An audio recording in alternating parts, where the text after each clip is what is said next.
6-year-old child with this blank, pale, emotionless face. Blackest eyes, the devil's eyes.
Such sights to show you.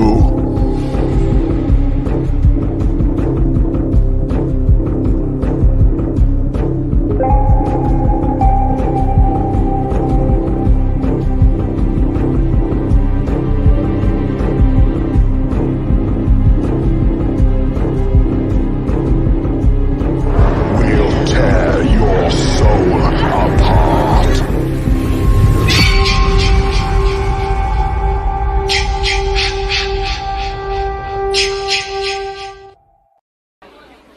Well, we're waiting.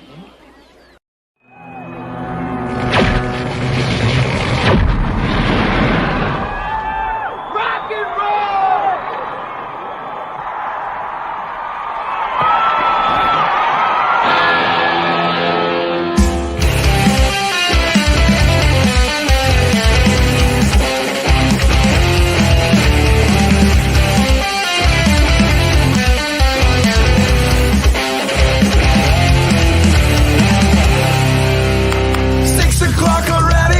Just in the middle of a dream,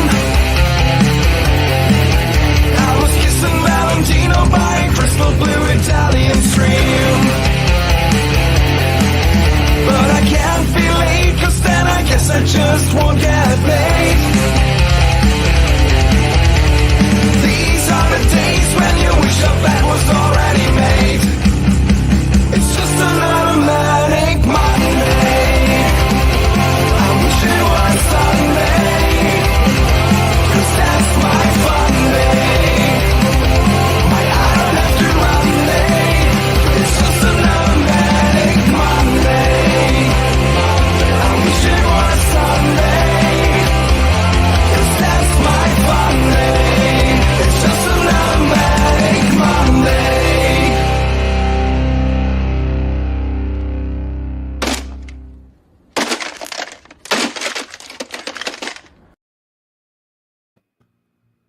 Woo! Oh, we're doing the B-boy stance today? I didn't know that.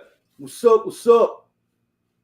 How we doing, everybody? Welcome to Death Curse Society and Monday Maniacs. We got Ziggy, we got the Colonel, and I am Red Crank. How's everybody doing tonight? Fan-fucking-tastic. We're great. It's awesome. It's like a fucking holiday. It's like Christmas in here tonight. I don't know what's going on. It just feels great. Dude, it feels good to be back. Yes. I don't know about you guys, but man, Monday last week was just not the fucking same. It was awful. Dude, I didn't know what to fucking do. I was like, Yeah. It sucked. Just one of them things that happen, and just for me, it rains, it pours kind of thing. Everything else was fucking up for the week, so why not? The fucking show had to suffer too. So yeah, great. But we're back. Woo! That's right. Tonight we're going to be joined in a little bit by Vincent DiSanti. He's going to come in and we're going to talk all about everything you ever wanted to fucking know about Never Hike Alone 2 and the Indiegogo campaign. We're going to be doing some special stuff with the campaign once he gets in here with us, and we'll see if we can raise him some money. Right now, he's sitting at about $35,575 of a goal of 150 grand that he's trying to raise for this feature-length sequel to Never Hike Alone, and I'm super excited about this. Colonel, are you ready for this? Oh, fuck yeah, I'm ready for this. Well, we've seen Vincent's work. We know what he can do. I need to see the end of the story. I need it. And 35,000 in what? A little over 24 hours is pretty fucking good. Good start. It is. But he's got a long way to go. I know he's going to stretch that when he gets here because it's a lofty goal. But Ziggy, you think he's going to hit it? Just based on what he's given us already, and y'all know my stance on this. I say, as far as fan films go, Never Hike Alone is the standard by which all others are measured. So, fuck yeah, man. The fact that we get to finally see this one play out, very excited, and you should be too, and you can do your part to make sure it is manifested properly. Yep. Well, let's look at let's do the roll call here. We got Tyrone in the house. Patricia's here. Flet lives. Hello, sir. Or ma'am. Oh, I don't know. Welcome to the stream. Dave is here. Christy's here. What's up, Christy? Christy must have a night off. That's good. Lorraine is in the house. Daylight savings. The sun's still out. She might not. That's true. Yet. That's true. Thank you to Daylight Savings for giving us some times. Elise is here. Elise, thanks for tuning in. She says, so excited for tonight. Death Curse Society fucking rules. Yeah, goddamn right. Goddamn right. No, I was trying to do the Grim Reaper from Bill and Ted. You goddamn right. Alaskan's here. S. Michael's here. And Ernesto. Welcome to the show, Ernesto. I don't think I recognize that name, but thanks for tuning in. Yeah, I thought he's been here before. Sounds kind of familiar to me. We got a little bit of business to take care of before Vincent gets in here and joins us. But first off, I want to say, hey, thanks to our members that are existing right now. We've got a membership perk similar to Patreon. If you want to check out the website at deathcursesociety.com, you can figure out how to get involved with that. Our final girls are Corey, Chris, Lorena, Christy, S. Michael, Patricia, Tanya, and Tyrone. Thank you to those members. Wow. Ziggy? I was waiting for you to do them all, but that's okay. Absolutely. Our crazy Ralphs are Angelo and Raymond. And then our camp counselors are Stacy Lynn, Orlando, Kiara, and Dave. A little bit of news for the members. Got to give them their due, too. Come on now. Absolutely. A little bit of news for the members. Thank you, first of all. But we're working on the new T-shirt. It's probably going to be after we get back from Horror Hound that we'll be able to get the design finalized and shipped out. So they're going to be delayed just slightly, but you will get your the final girls at least will get their free member T-shirts. Final girls and guys. So, another gem. That's all I'm saying. Yes, that is a perk. That is a perk of being a final girl or guy. Is every 3 months you get a free exclusive T-shirt from us that we put together. Normally based on one of our stupid jokes. Yes, but sometimes the example you're wearing the prime example. Yes, exactly. I can tell you right now, this new shirt probably deserves a trophy. Yeah, it's good, man. It's real good. A SAT award. Yes, a SAT award. It would be very appropriate. Yeah. Astute watchers will know what we mean. Exactly. Now, I wanted to say earlier too, but I think Vince is probably our most friend of the friend show, kind of thing. He's been on here the most, I would say, out of everybody that we've been dealing with thus far. This will be his fourth time, yeah. Fourth appearance, I think, yeah. I love it, man. Here's a good question from Patricia, though, so because we got to think about this. Are you guys coming to Monroeville for Living Dead Weekend in June? Working on it. I can't give 100%, but damn it. I really want to go. I won't go Friday, but I might be able to pull in a Saturday and a Sunday. I hope you can do it because my situation, I'm kind of in process of changing careers, and the season I'm going to be working is June Not going to happen. If it's after July 4th, anything after July 4th, I can fucking do. So this year they're doing it in June, and it doesn't work at all. So Zigzag will not be attending Monroeville this year, unfortunately, and I hate it. So I want to see the Night of the Living Dead 90 reunion. God damn, that's amazing. Well, if I need to take one for the team and go, I guess I'll fucking go. I'll try. Well, Colonel, let's talk and let's figure it out, because I might be able to make it, but I'm also trying to figure out if I can do Texas Frightmare sometime, late April, early May. We've got Oklahoma City HorrorCon coming up in August. Yes. Oh, man. Horror Hound. September. Yeah, Horror Hound in September. Mad Monster. I actually want to go to Mad Monster in Arizona at some point, and I'm going to try to do it this year, but it's right there. Well, I say right there. It's only 15 hours away, See, that's what, like I said, the Living Dead weekend, it's like a 4-hour drive, man. I'm like, yeah, for you, it's easy. Yeah, for me, it's whew. It's a little further for me, but I'm dying to go to that one just because of the extra tours they have of the mall and the cemetery and shit. Fuck, man. It's killing me. But so fuck you guys for going to Jersey. Seeing that shit without me. I'll be in the graveyard like, who come to get you, Zay? See, that's going to hurt. That's going to physically hurt me seeing you there. And if Crank's there too, man, fuck, dude. I'll hate it, but I think we need to, man. 1990, Night of the Living Dead. My God. My God. We'll figure it out. But without any further ado, let's get to the business at hand, man. Business at hand. Yeah. He is the writer-director of Never Hike Alone, and he is working on the sequel to that project. Welcome to Death Curse Society for his 4th record-setting appearance, Mr. Vincent DiSanti. Sir, welcome to the show. I feel like Steve Martin on the Letterman show. Like, who hosts Saturday Night Live the most? Is that Steve Martin? It was Steve Martin, and was Tom Hanks one of the Tom Hanks. the 10-time when they gave out the green jackets or whatever? Oh, fuck no. We got to get some DCS robes, man. And Vince will get the first one, of course. I mean, it has to happen. Working on it. Out here. Welcome, sir. A little brighter here. There we go. Yeah. Hi, guys. How you doing, sir? Oh my God, I'm busy. I've been cranking this fucking Indiegogo out for the last few weeks. It's been a big build. Each one's an undertaking. Luckily, I have a lot of previous sort of Indiegogos to go back and pluck from, but this one I really spent a lot of time on because this isn't sort of like I'm putting together a home video. Like, this is cut and dry. I'll get through it. This is like, guys, everybody, you got to pay attention. Look at that goal. And I'm not messing around with this one. Like, really succinct campaign. It took a long time to design it. I feel really good about it. So great, off to a great start. We're at $35,000 in a day and a half.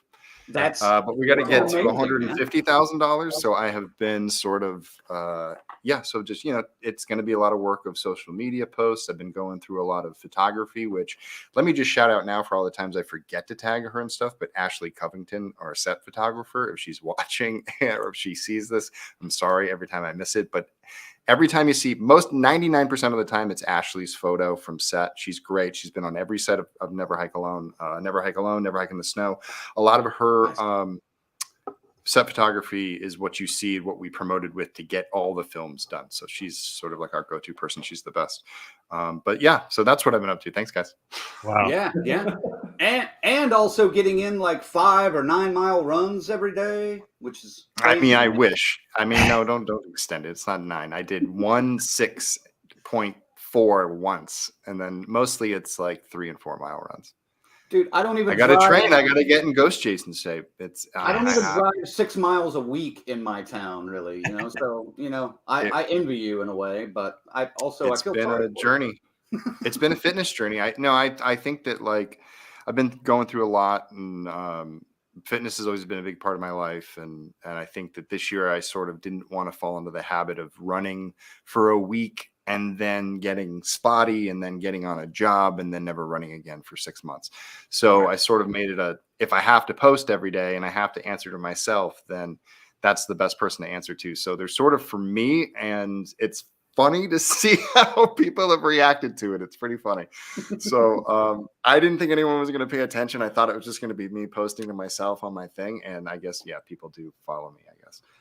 Facebook is almost kind of, for some people at least, has almost become their personal diary, but with interaction in a way. Yeah. You know? Yeah. And commenting on your inner thoughts. yeah, that's kind of fascinating in some ways, but then it also gets really scary in other ways. And, you know. It can, but it's nice to see like friends of mine that run and sort of coaching me along and giving me sort of like inspiration, because I see that they've been doing it for years and they can run at this pace. And I'm thinking about that pace and I'm like, holy shit, like you guys are flying. Like Yeah. I'm just out there like putting along, which is, I mean, I used to run track too. So like, it was sort of like, I'm not just diving in the deep end, not knowing what to do, but, it's sort of, I was not a distance person. I was a sprinter. So the distance running is definitely not my forte. So to do it is sort of a fun challenge for me, especially something that like sprinting now, I could probably just like rip all my ligaments out of my legs. So maybe the distance is a little bit better than trying to like yoke it across the field. Right. Well, let me throw the link to the Indiegogo campaign here in the comments.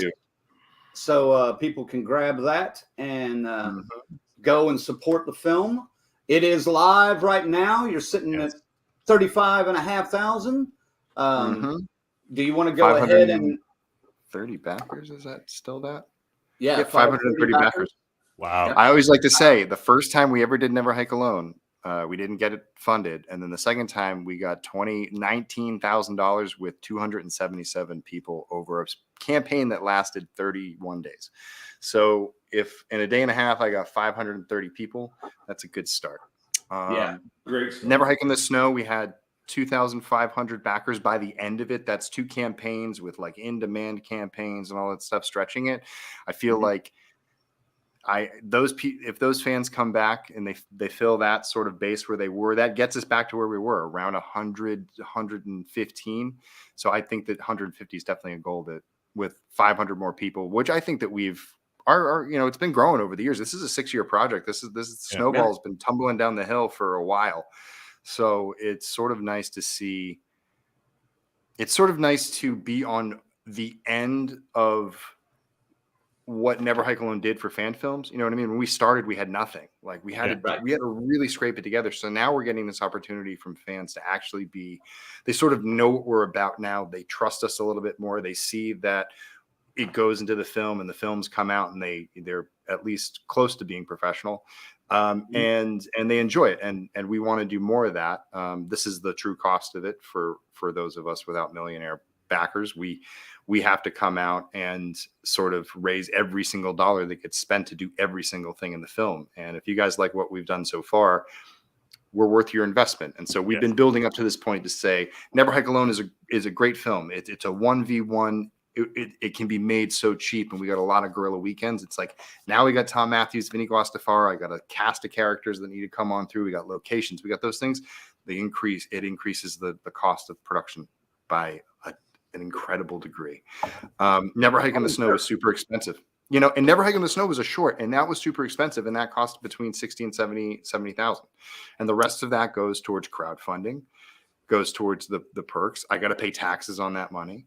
So there's a lot of things that come in and sort of say, like, before I get started, like it might say 100,000, but I'm not getting 100,000. No. Like I'm starting with 80 something.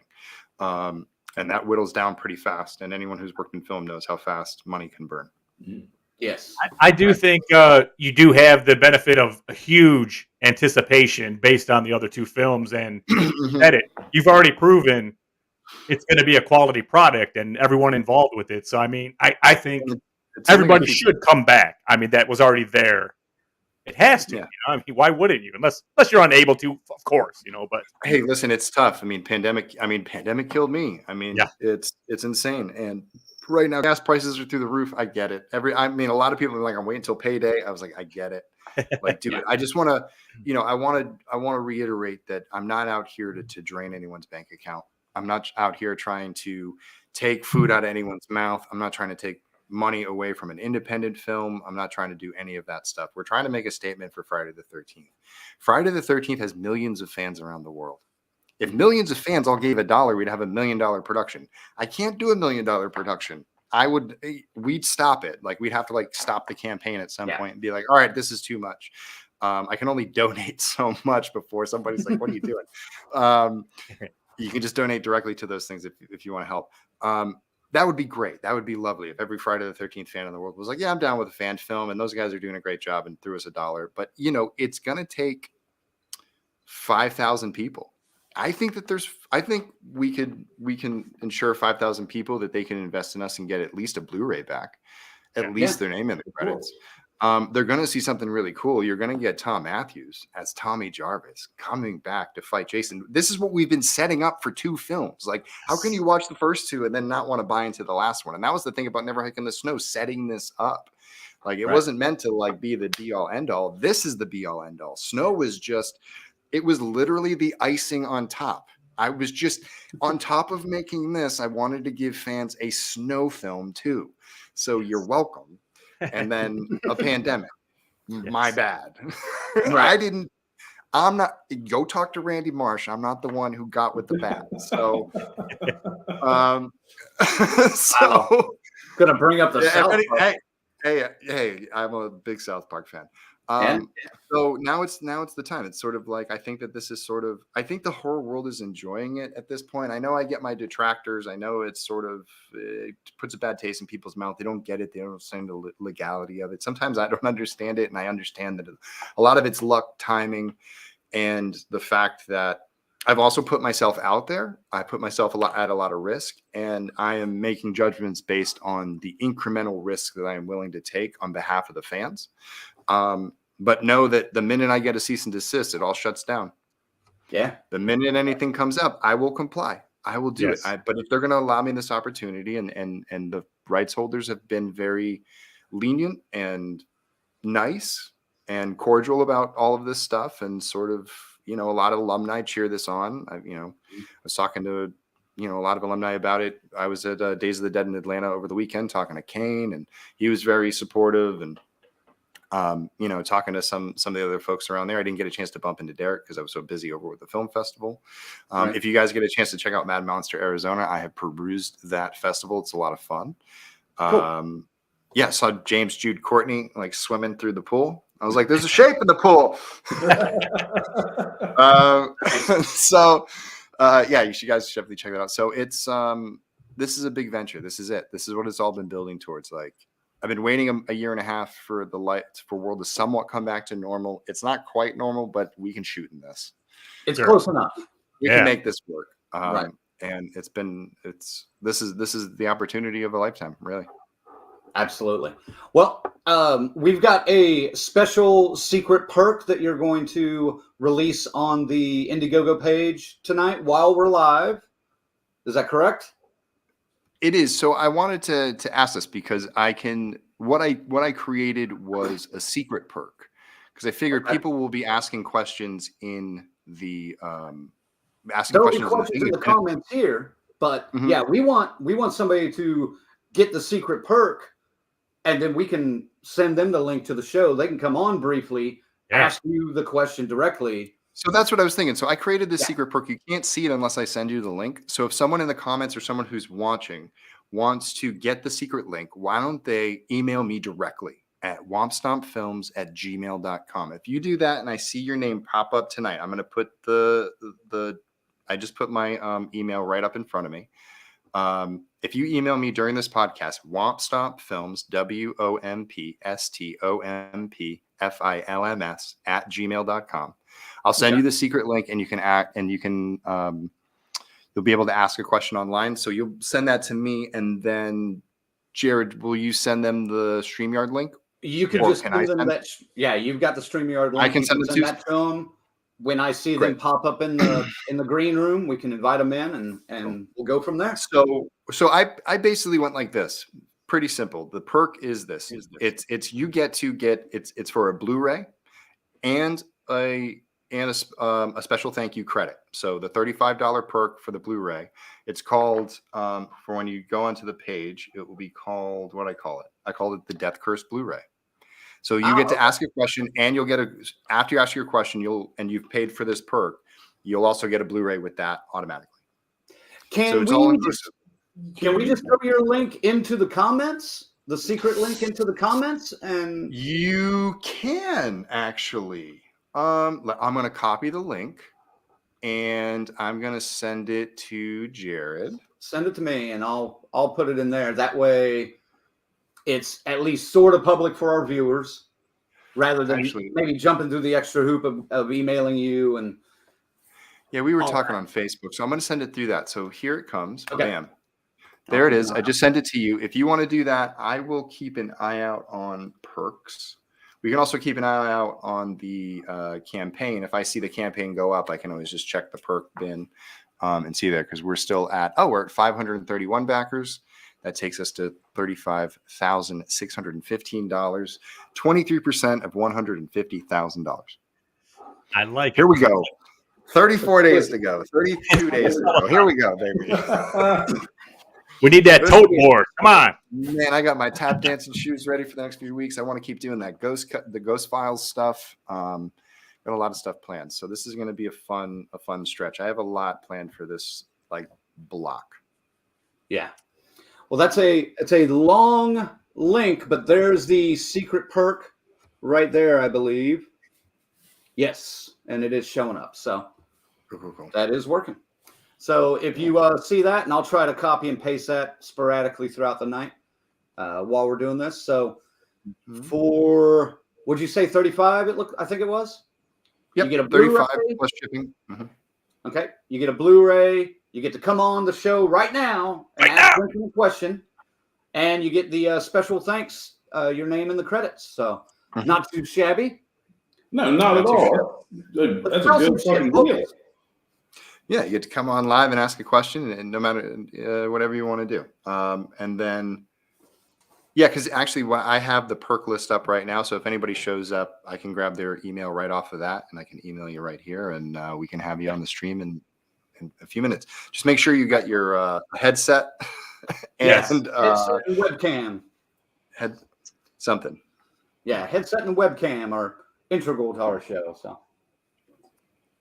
All righty. Well, let me get into. Let me throw this up first, because Ernesto says he needs to name the character who gets killed in screen use prop, but he'll probably help with co-producing again. So Ernesto Gonzalez, thank you very much. Oh, wow. Yes, man. Ernesto, we can totally include that. We can totally include that. Ernesto, I believe, if I remember correctly, got the bow and arrow last time. Oh, nice. So Ernesto, I might come back, because one thing I like to do is pepper in things that have been used before. So we may have to come back and get that bow from you and use it for another scene, or at least put it in the background or something. It's easy. I mean, we usually honestly, films are so wasteful. Sometimes we end up having to rebuy everything because it's part of the process. You've got to break even and turn things around, so you end up selling things off to pay off for post-production and stuff like that. But usually our backers have been really good about here's this, and I'm like, okay, cool, I'm gonna put it in the background, it's back in the movie. It only increases the value, right? That's right. So you already own it, and you're already a producer, so it's awesome. So that's great. I mean, that's amazing. We can definitely name a character. That's going to be fun. We're going to try and find ways to incorporate fans within the films. We will have no roles available. Everybody keeps asking about that. That I can just put that right off the table right now. I know too many out of work actors that need work, that I think this will be a great opportunity for them to come and do some great things in the film and do things and perform for you.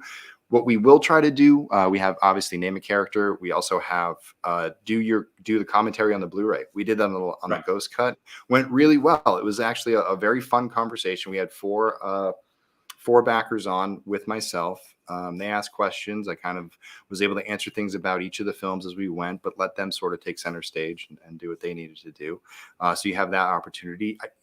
There's a possibility. Maybe there's some missing person posters eventually. Maybe your name's coming up in another list somewhere. I think there's something I wrote down from you guys, some things written on walls. And so we just got to sort of, as we get close, if we hit our goal, we're going to go in demand, and then we're going to release more things. And so as we're getting close to, say, shooting a location at a hospital, if I go and I scout that hospital and I say, hey, you know what I need over there? I need a bunch of this, or I need a bunch of that. And we can get people sort of involved this way, and it will help raise production to, say, pay for some extra props that weekend, some medical supplies, some stretchers, some wheelchairs, all that stuff. That might be something that we work in as we go. So this is a campaign that's really built for the long haul. We expect to keep it open throughout filming, probably into post-production if it continues to sort of just stay active in a certain way and we keep kind of updating. But in order to do that, we have to reach $150,000. So I implore everyone, don't wait. If we need the money right away to shoot the film, everything else is going to be about supplementing post-production and then making the perks even better for the backers. One of the things I'm really excited about is sort of the home video with this, is taking the Blu-ray to the next level. There are things that we can do if we raise enough money. If we go beyond $150,000, which is our goal. Our goal is not to raise 150. I want to raise 250, 300. If we get up around that area, one of the things I want to focus on is the home video stuff and making the Blu-rays something really to take home. That's when we can start talking about box sets. That's when we can start talking about master cuts, things that cost money to go and have done. I can start investing those things for fans, and I can start looking up those prices and getting bids and saying, hey, okay, if you guys want these things, this is how much it's going to cost to produce it. You've raised this much, so I'm going to give it to you. And that's my thing with films. Like I'm here for charity, and I want to help charities out if I have money left over. But my first customer is the fan. And if your money's not going into this film or something that's going back to you, I don't understand why I need your money in the first place. So I'm telling you that I'm here sort of like trying to build the best Friday the 13th project, not just even from a film, but from the way that I look at home video releases and the ways that we've been completely screwed as Friday the 13th fans for the most part for home video releases since the 90s.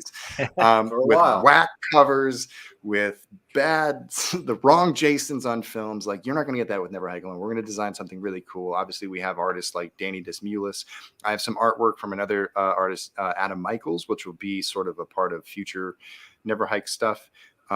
Just really great stuff that we're going to build sort of things around. There's a lot to look forward to, but we can't get there unless we hit the initial goals for Never Hike Alone too. Right. So those are big. Yeah. Yeah. I mean, here's the thing though. You've talked the talk now from day one, Never Hike Alone. But fuck, bro, you've walked the fucking walk and delivered on every single thing you've gone after.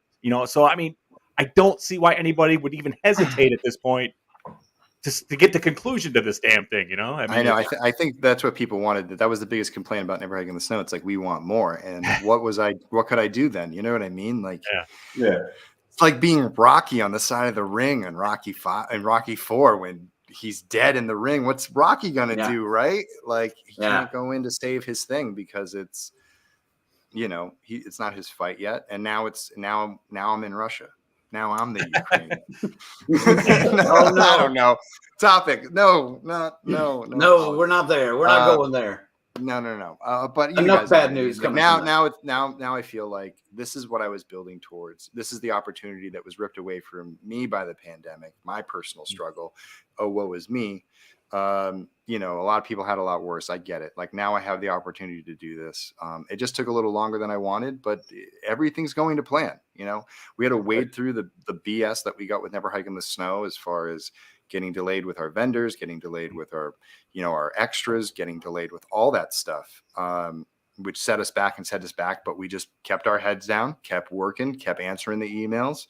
Eventually people got their stuff, and I'm still answering emails for stuff that, we still owe VHSs for the Ghost Cut. But everything else has been shipped, and we actually ran the Ghost Cut campaign, probably the fastest campaign we've ever run. That was sort of I wanted to prove to people, like, watch how fast we can do this when there's nothing standing in our way. And so we got the VHS from that, just waiting on, because those we got to record every single tape. So you got to give this guy some time. he's got to work a full-time job too. Process. Yeah, there's no tape or in video. Give the guy a break. He's doing great work. And he always comes up with solid stuff. I love our VHS. It's one of my favorite things to sell. I think people really enjoy it. I get a kick out of doing the VHS. If you're interested in VHS, you get a special presentation on each one. It's a bunch of fan film trailers Right. with a whole special introduction and outro, and then you can go into a behind the scenes after the movie. It's a really nice production. So That perk is cool, man. Just seeing the 4, like you offering the 4 VHSs in there. It's like, fuck, man. That's so reasonably priced too. This campaign is built for people who There you go. Yep. So this campaign is built for people who have been with us and people who have not been with us, new people to. If they want everything, there's bundles for everything. If they just want one thing, we've sort of separated Never Hike Alone legacy stuff that exists, stuff that we have already paid for the production prices of. We dropped the price of that a little bit for this one. And then the Never Hike Alone 2 Blu-rays are a little bit more. That way we can, we sort of inserted the cost of creating the disc as a whole, the process of getting a digital image made, the process of transferring it to the holding facility where the master disc is created. Then it goes to our vendor and there's a whole cost there for making the films and getting them packaged and all that stuff. So, since that's a whole brand new sort of thing, we kind of had to step back and look at the prices that we were putting over the years and saying, I want to be cheap as possible. Like I want this to be as affordable as possible. We also got to be able to afford this movie. So I think fans will notice some price increases for this one, but we tried not to dig too deep.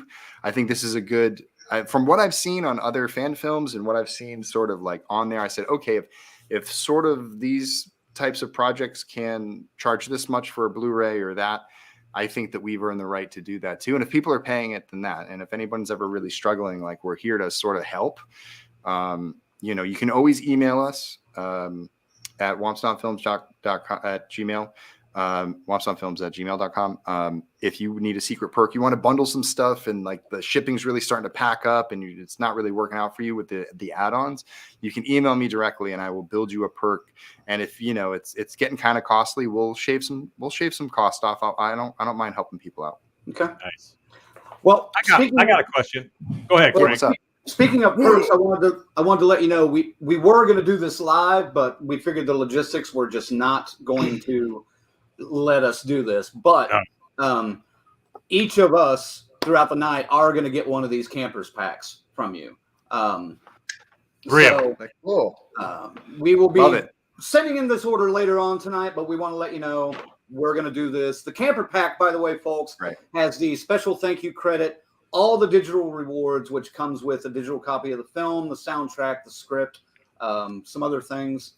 Comes with a Never Hike Alone 2 Blu-ray, Never Hike Alone pins. You get 2 of those, a Never Hike Alone poster of your choice, and a Never Hike Alone shirt. So, and all that's for only $113. And you know what, guys? I want to sweeten the pot just a little bit. Right. So, anybody during this live stream that orders one of the camper packs, Vincent, if you don't mind, we're going to throw in a Death Curse Society T-shirt of their choice as well. And we'll handle the shipping and the cost and everything. So I think all we'll need from you is just an address and name and all that. And we'll take care of that. So yeah. So everybody out there, go get your camper packs and get a T-shirt. Heck yeah. Yeah, camper packs are a big I would say this campaign, the biggest help to us is a Blu-ray, a camper pack, or a VIP.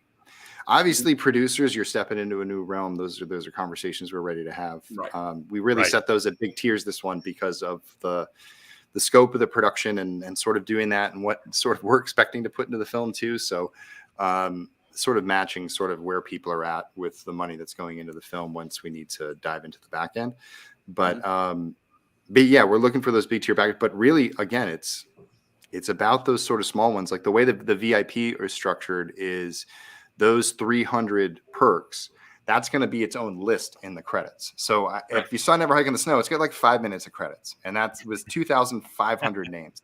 And listen, I think that it's like flying over the Death Star. Like I just love it. Like it's just the names just keep going, and it's like look at all these people that came together. That's awesome. But those 300 people will get their own sort of section where your name will be a little bit bigger. There'll be less rows. You'll get the VIP treatment. Maybe get some treatment on like the names will look cool. So it'll be bigger a really font, cool thing. Bigger font, stuff like that. But what's cool about that VIP thing and why I'm looking for those 300 out there somewhere is that 300 VIPs is $150,000. That's the entire movie. 300 VIPs could lay the bedrock of this film, and everybody else could build right on top of that. And that means more kills, more scenes, more for you. And so that's what I'm trying to get people to like really focus on. Is like, we're not trying to like gasp over the finish line. We want to blast through the finish line and keep running like Forrest Gump and then lap the United States a couple of times. That way, there is no question of like, can we or can't we? It's we have what we need, and now we will deliver. And that's the message we want to take with this production. That's how we want to function with this one. Nice. I've Ziggy, got you had a one. question. Yeah. What was it? All right. Now, with the lawsuit settled now, and I'll tread lightly here, do you anticipate anything different, or has there been any? I know you kind of mentioned it before that everyone's been supportive, but since the developments of the lawsuit with Cunningham and Miller being settled, do you expect or anticipate any flack or obstacles from that? No, I mean, if they did, they would literally be going back on like word of what they've told people and what I've heard. It would be a shift in like personal views on this stuff, which I would wonder what would warrant it. I'm sure us raising a lot of money would warrant it. That's why I'm going to really keep a close eye on sort of the borderline of, okay, when are we getting gratuitous with how much we can add into the film? You know what I mean? Like I'm not here to just have like random scenes that just pop up where people die for no reason. Like there's going to be a scene and people are dying, like we're going to do it in a way that feels like it's organically woven into the film. I had to cut some of those things out to make this script work. There are certain things we can add stunts back in. I can go and get things to really kind of spruce things up, bigger stunts. We could go and get real, squibs and things like that. Like but those are costly, and those are like cherry on top things. And like, if the fans want cherry on top and they wanted to get as close to the Texas Chainsaw Massacre 2022 and the Halloween Kills and all that stuff, because we get a lot of the same people who work on those films to work on our films. Right. It's a lot of the same crew. It's a lot of the same talent level. We're just pared down and we're a little bit more of a guerrilla crew. But it's a lot of the same brains. It's not the top brain for those things, but it's a lot of the people that are on those shows all coming together, all the knights of that kingdom, like kind of coming together without our king and just saying that like, we're the kings now. Like we are running this shit. This is so indie, and it's being run by like the indie young blood of like LA filmmakers who work on these big shows.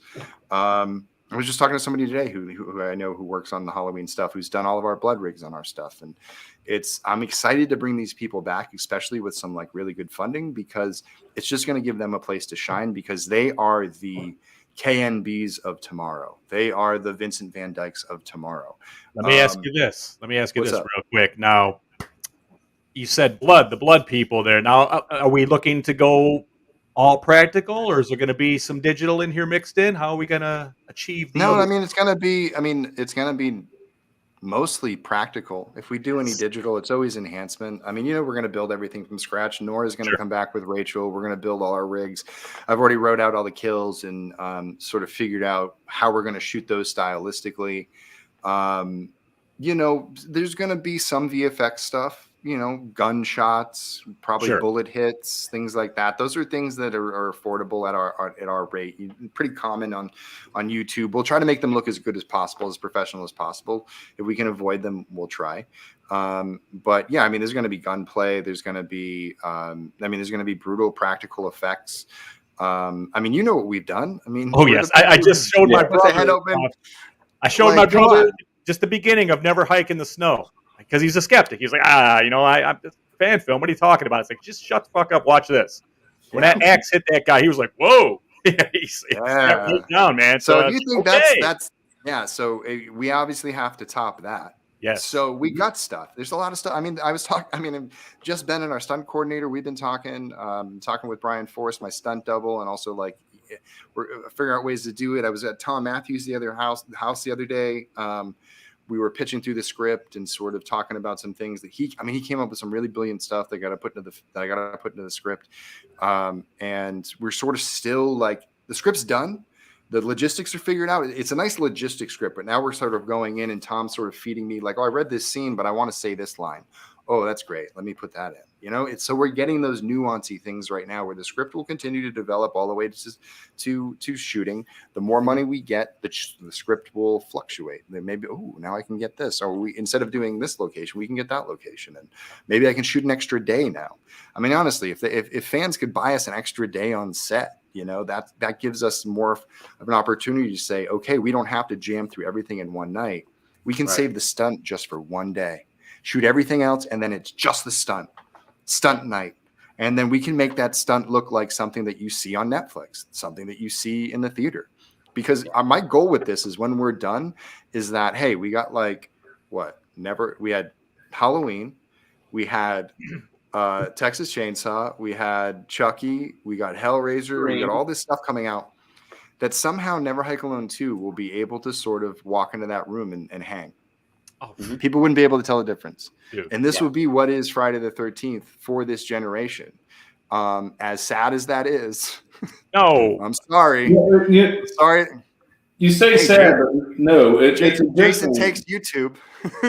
Jason takes YouTube. Yeah, but Vincent, here's what you're doing, though, man. While the studios and everybody's more than happy to let this franchise die, you are keeping it alive until they finally decide to do something more. I don't think the studios are letting it die. I mean, I know that Jason Blum would make a movie in a second. I know all these people would come. I mean, hey, what are you going to do? I know. Somebody is going to make it. This is the guy from Hollywood. This is the fucking guy we need for. This is the guy. We'll see about that. Let him have it. Let him fucking have it. Yeah. I wish. I wish it was that easy. It's just that there's also a lot of people who are very talented filmmakers who are in front of me, who have done more, have a better pedigree, who might have a really good take. And that's what a studio, like, honestly, like the studios have their people that they work with, and I'm not one of them. Not to say that like I've been kicked out on my ass. I'm just saying that like I'm still working my way up. This is a step in the road. Will they call me? Man, hey, I might get a call. I might get to come in and see things and say, here's my opinion. I don't think they're going to hand me 10 million, 20 million to go do a Friday the 13th, like right out of the bat. But I think that this would be an opportunity for me to go in and impress them, to show them, because I do. You have to show your chops. I don't expect any of this. The only thing I'm in control of is what I can make. This is what I can make. I can make more original stuff after this. I can continue to do my career. If that call ever comes, I'll be ready.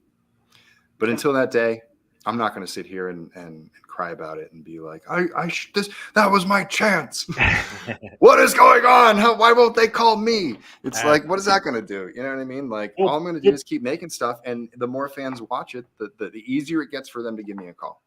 We'll bitch for you. Don't worry, man. Yeah. That's what I'm saying. I'm going to let the fans do it. Yeah. But the fans, like, again, it's like, this is up to the fans. The fans got to, now they got to participate. Like, everyone's really good. Like, not only do you got to back the campaign, you got to share it on your social media. You got to, you got to tell people, you got to grab people to the supermarket and shake them and say, do you like Friday the 13th? You see somebody with a Friday the 13th tattoo or a shirt, or you go to a convention and you find somebody who doesn't know about Never Hike Alone. It's on their phone. Take their phone, ask them for it, type it in, and put it in their phone for them. I do it all the time for people.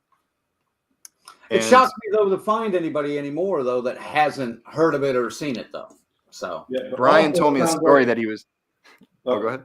Sorry, man. I was also about to say that also sounds like we have a homework assignment for next weekend, gentlemen. Yes, Whorehound will be at Cincinnati, so we'll be spreading the word loud and proud. Oh, that's right, Whorehound Cincy. Yes. I wish I was on the flow with just like being there for all that stuff, but we got to get ready for this. Oh yeah. Yeah, you got work to do. Well, I got work to do. Yeah, no, but Brian. I was going to say Brian. Go ahead. Yeah, Brian. Brian Forrest said he was at a gas station the other day, and he was wearing his Never Hike Alone stunt team, and the guy at the station was like, "Oh, you like Friday the 13th?" And he was like, "Huh?" Because he forgot he was wearing the Never Hike Alone stuff, because it doesn't really say Friday the 13th on it. And he goes, "Yeah." And he goes, "Why you ask?" And he's like, "Oh, you got the Never Hike Alone shirt. I love those things. It's like they're better than the real thing." He goes, "You what'd you do? You backed the campaign?" Nice. Had no idea. Had no idea. And Brian was like, "I'm the stunt Jason." And he was like, "No shit." And so it was a good moment. But it happens every now and then. Like, there's somebody who I bump into at my park that like who recognizes me. It's weird. It's sort of like uncanny. Yeah. Well, Never Hike Alone 2 is going to pick up after the events of Never Hike Alone when the ambulance takes off with Tom Matthews driving Andrew Leedy's character away. And it's basically, you had originally planned to do this in 3 different short acts. And you were going to have Never Hike Again, Jason Takes Crystal Lake, and then the final hike. But you're combining all 3 of these into one feature film now, correct? Yes. Yeah. Awesome. What was the decision like to do that? To rather than go for 3 smaller chunks of money, bundling it all, and just is it time to get this off your plate and move on to other projects, or what inspired that?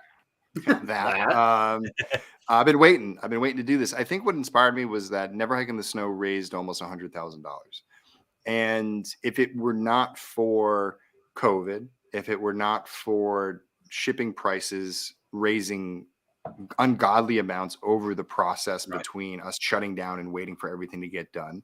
Same thing for vendor costs for all of our products. The nest egg that we got to sit on after Snow was done, because I was saving it for more stuff. You know what I mean? Like it was, that's what I told people I was going to do. And next thing I know, I'm like, oh, wait, if it's going to cost this, it's like, well, that just ate $2 more grand, and that just ate $3 more grand. And it was like, oh, I don't think we have anything left anymore. Like because you still have that chunk to do like the home video campaign or the home video stuff, and you sort of got to guard it like you're like Smaug, like on the goal, the big dragon, just like send your invoices back. You've been paid for your things. It's like, this is for the fans, and I cannot touch this. And it was sort of demoralizing to watch it sort of whisk away. You know what I mean? I couldn't even like just do stuff, and I was like sort of bummed out about it. And then, I came up with the idea to do the ghost cut to sort of get things up and running. The ghost cut was a good way to sort of get a few things started. So we were able to kind of do that. The campaign basically paid itself off. Got some new stuff made, got some stuff fixed too. So that was nice to do. And now, so with the stories coming together, that's actually your real question here. I was trying to remember. So now I remember where I was.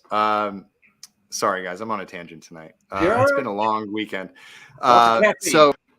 Right. Yeah, I need more of it. So at the time I was like, we were sort of like, wow, we raised that money. I think that there is enough fan base here, 25,000 people. If I raise prices a little bit, if I say Never Hike Alone 2, and I say it's going to be the feature length thing, we're not doing like the little piddly 30-minute entries, which pissed everybody off. Like I'm listening. Like that's the long story short. Too long didn't read. I listen. Okay. I heard it. You want a feature. You want Never Hike Alone 2. Well, Never Hike Alone 2 was the original idea. It used to be a feature-length script. I took it and broke it out into the 3 acts because I didn't think I could raise $250,000 to do the whole thing as it was. And I thought I could raise it in $50,000 chunks. That's why I broke it up. And then I came up with Snow because fans wanted a Snow short. So I added that as like, ooh, we're going to get Snow and the sequel. I'm going to give him everything. Cherry on top. Here we go. You guys did great with Snow. And then the pandemic hit. And now here we are. So when I looked at it, I said, you know what?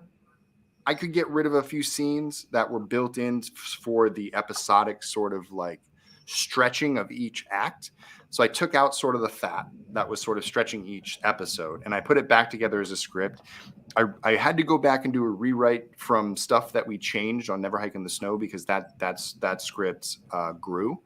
And when I did that, that's when the real story sort of came together. And it was always there, and that was always my intention. But once I saw it sort of on the page, is not just a thought in my head, but it was, oh, wow, this is it. And I sort of knew exactly what to focus on. I did probably 4 or 5 passes of the script before I ended up sending it out to my team.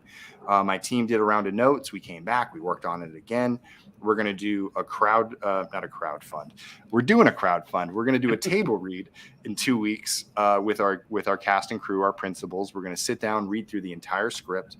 I'm going to take everyone's input. I'm going to go back. I'm going to work on more things. I've been thinking of new ideas for scenes as things go on. I literally pitched 2 new scenes here with Brittany, one of the producers, as we were pitching through. And I'm saying, hey, you know what? If we're going to have this set for a day, I'm not really happy with this scene, but if we did this instead and we just shot this on this day, I could do a scene like this. And scenes are going to continue to get better. Like Never Hike in the Snow, the original draft didn't have Alan Mabry getting his head blown off with a shotgun. He didn't even go into the camp. So these are things that develop as we go. So I'm excited for those opportunities as I develop to sort of see how this is going to grow. I just know as it stands right now, this is the Friday the 13th movie I've always wanted to make. This is it. I mean, you're getting, if you like Never Hike Alone and you say, hey, Vincent DiSanti should make the next Friday the 13th, you're getting it. This is what I want to make. This isn't exactly the remake that I want to do, but this is the sequel to Friday the 13th, Jason Takes Manhattan. Like, you could literally not watch Never Hike in the Snow and Never Hike Alone, watch this film and still feel like it connects to everything else. It doesn't just start right after the ambulance. It actually starts the morning of, and Tommy is the central figure. So it's like watching Back to the Future 2. Marty goes back to a time where he's already gone.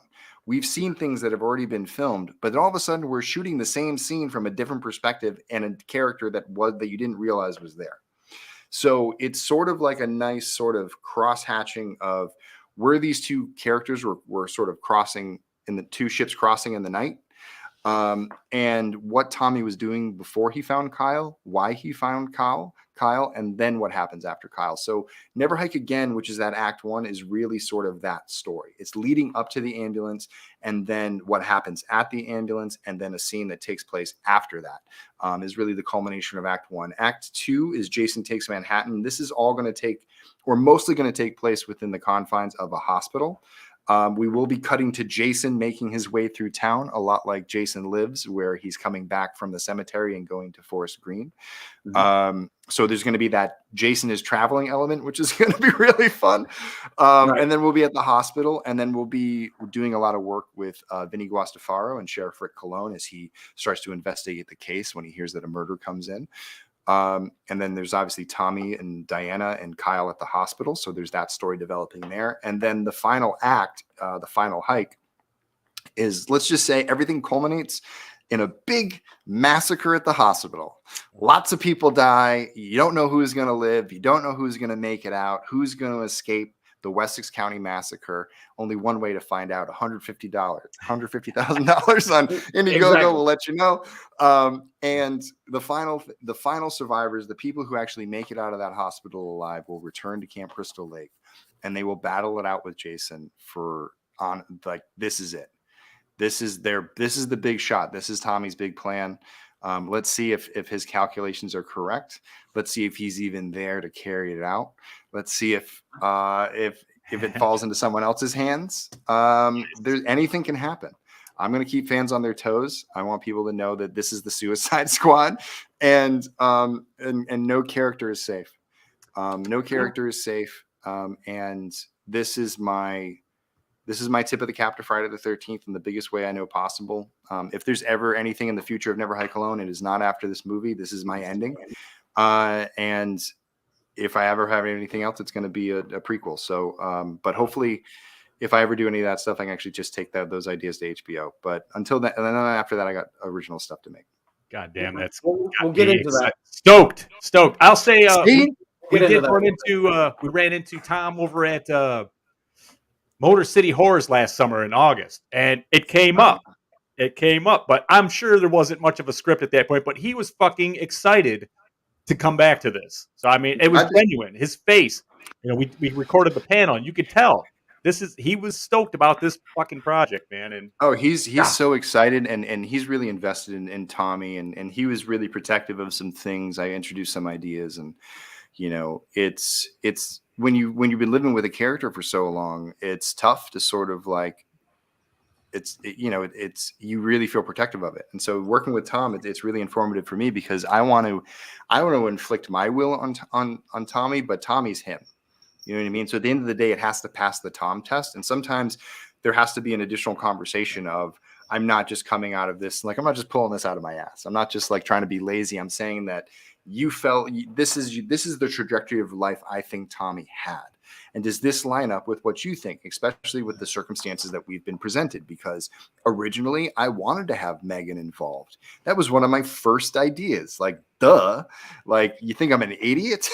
Like, of course I want Jennifer Cook to make a cameo and have that will they, won't they? What happened to them? What happened to Megan? Well, unfortunately, Megan doesn't want to be back in Friday the 13th. And there's nothing I can do about that. I'm not going to recast her. I'm not going to beg her for a voicemail. Like, I'm going to say the door is open if you want it or not, but the door never opened. So I went after other avenues. We got Vinny Guastafaro. Yeah. We got Tracy Savage for the ghost cut. Isn't that cool? Dude. Adam Marcus, Deb Voorhees, Ron Sloan, Cindy Kanai. Like, who knows who's going to show up in Never Hike Alone 2? I'm not saying anybody. Only the ones you know. You don't think I've been planning for this for like 3 years? I've been busy, and I was in 13 Fanboys, so I have a lot of hookups now. So I've been thinking about cameos for people, and nothing that would ruin films, but like I have my sights set out on some key alumni, and I want to put them into the film. I'm not going to use them to raise money. I'm not going to use them for anything but on Never Hike Alone 2 night. Sit back, have some popcorn, and get ready to smile. Oh, yes. Get ready to hopefully cry a little bit too. I want to see some tears. I want people laughing. Like, it's going to be great. It's going to be a celebration of Friday the 13th. It's going to be a celebration of everything that we worked for at Womp Stomp Films. This is I see this as the gift from the fans to me, and I'm trying to give that gift right back to you with this film. The ability to tell this story, I'm telling you, I'm really excited about it. I mean, you can tell. Like, I was excited about Never Hike in the Snow, but I was so excited about Never Hike Alone 2. Sometimes it was tough to pitch Never Hike in the Snow because I was like, I want to do the whole thing right now. Like, I wish I could just make a 2-hour friggin' Justice League cut. Just everything's in slow motion. Just do it. It's coming. But it's coming. So yeah, but we'll get there. But anyway, it's sort of been, bleeding out of me for the last 2 years. So it's nice to sort of open up the funnel. You know what I mean? I love the legacy characters coming back, man. I pretty much anything that's come out. If there's somebody from one of the previous movies in it, I'm checking it out. You have to. How are we doing over there on the board? Anything? The board's moving. About 400, almost 400, I think, since we started. I'm just looking. I don't see any death curses, but I see some camper packs and some Blu-rays. I see. Shout out to Nightly Giamio. Oh my God, I always butcher it. Sorry, Nightly Giamio, executive producer of Never Hike in the Snow. Young Jason just backed the campaign as a camper pack. So thank you, buddy. Nice. It means a lot. Nightly was a big supporter of Never Hike in the Snow. Obviously, he offered me a very generous sum, him and his family. It was an opportunity for him to come to set, got to work with us, got to get a lot of behind the scenes. They asked me straight up, right up front, they're like, can we have a role in the movie? And I said, no. I said, I don't do that, respectfully. And we had a nice conversation. I was like, but he can be on set, and I would love to have him on set. Through the process of making the film, I found an opportunity for him. And that felt really good. Young Jason, what better role? He lit up. So he, not only that, he also got the Jason costume from that film too. So, nice. Which is actually under my desk right now, because I had him send it back because I realized I want to be really I want the continuity to really stick for this one. So I'm going to try and use as much of the old stuff as possible. And we're going to get a bunch of stunt stuff that we're going to offer up later on in the campaign too. That, if you're a producer perk, the way I'm like, usually we do like, oh, you get a prop this or a prop that. But what I found that works in the past is the fact that, like, if we can give everybody a book that says, here are all the props that are available. If you're the executive producer, you get first pick. If you're the producer and there's 3 producers and you were the first one, well, you get first pick. If you were the second producer, well, you were the second pick, and work the weird down the line. And there's enough to go around. Trust, we walk away from these sets with like a ton of props. Sometimes people pre-buy them, they build them for us so they can take them home after the film, which is pretty cool. So if you want to do that, if you want to get involved and say, hey, do you guys need a this or that? Like, I'd love to own this. If you're building it, then I will pay for it so I can own it after the film. Those are conversations we can have. Those are secret perks. Those are part of producer perks. But I would say that the producer perk is the best way to do it because it just gets you involved with the team. If you have that type of cash, like we made the associate producer, and the co-producer. I think it's still in like a somewhat affordable range for most folks. You know, producer and executive producer up there. I get it. Yeah. I'm looking for those, you know, I'm looking for those people that did well. And that love Friday the 13th. And if there's one out there for us, then hey, we're willing to do business with you. We've done it in the past. Like I said, like Knightley came in and his family, they really helped us in the first one in Never Hike in the Snow. Barry J, the owner of Barry's Boot Camp. You guys may have heard of that fitness chain. Mm-hmm. Barry was the executive producer of Never Hike Alone, and he very much helped us out behind the scenes with personal contributions that really carried the film through the first part. So when we didn't get funded on Kickstarter, it was Barry's like initial 10 grand that he gave us that got us going with the initial 10 grand that I put in. And then we had like a smattering of 2 and 3 grands that went on top of that to make the first half of the film. And then the fans made the last sort of 25 in the end. Nice. Well, So yeah, so there's lots of ways to play roles in this. Oh yeah, got mine. Woo! Chrissy mentioned she got hers, so she may have picked up a camper perk. We'll double check that here in a little bit. She might I also see her be right the there. post cut. Hey, not only is Christy a backer, but she's backer 613. And she got a camper pack. And she got a camper pack. And a camper pack. All And a right. camper Well, pack. What that means. Thank you very much. Yeah. We're about to push it over 36,000, which is really great. Yeah. Getting to 25%. Okay. I know I've been rambling, guys. What, Oh! can I No, help you're you? good. How can I create some space? You're good. The motor mouth. Elsa, or I'm sorry, Elise says, "Love you, Vincent. Never Hike Alone rocks. Are new perks going to be coming out later down the line in home video, etc. campaigns?" I guess she means similar to like the Ghost Cut campaign. Yeah, like we'll continue to sort of listen to the fans. If we come up with any cool ideas, we'll do some stuff. I will say this. I don't know if I've announced this yet, but we're working on a Never Hike Alone soundtrack that's on vinyl. Oh, baby. That will be coming out at some point. So keep an eye out for that, all you vinyl heads. Yep. Let me tell you, the artwork, it is phenomenal. The disc will look rad as AF. Like we ain't messing around. We're going to have cassette tapes because apparently that is a thing again. Yeah, those are back in for whatever reason. Yeah. So so we're just kind of going. Let me look up the thing for my. Oh no, that was that.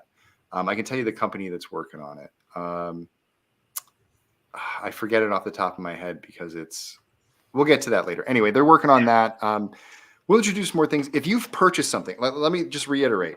We gotta hit this goal. So don't wait. Like get something now. If you get something now and then you want to add something down the line and you want to pay an extra $10-15 in shipping things, just email me.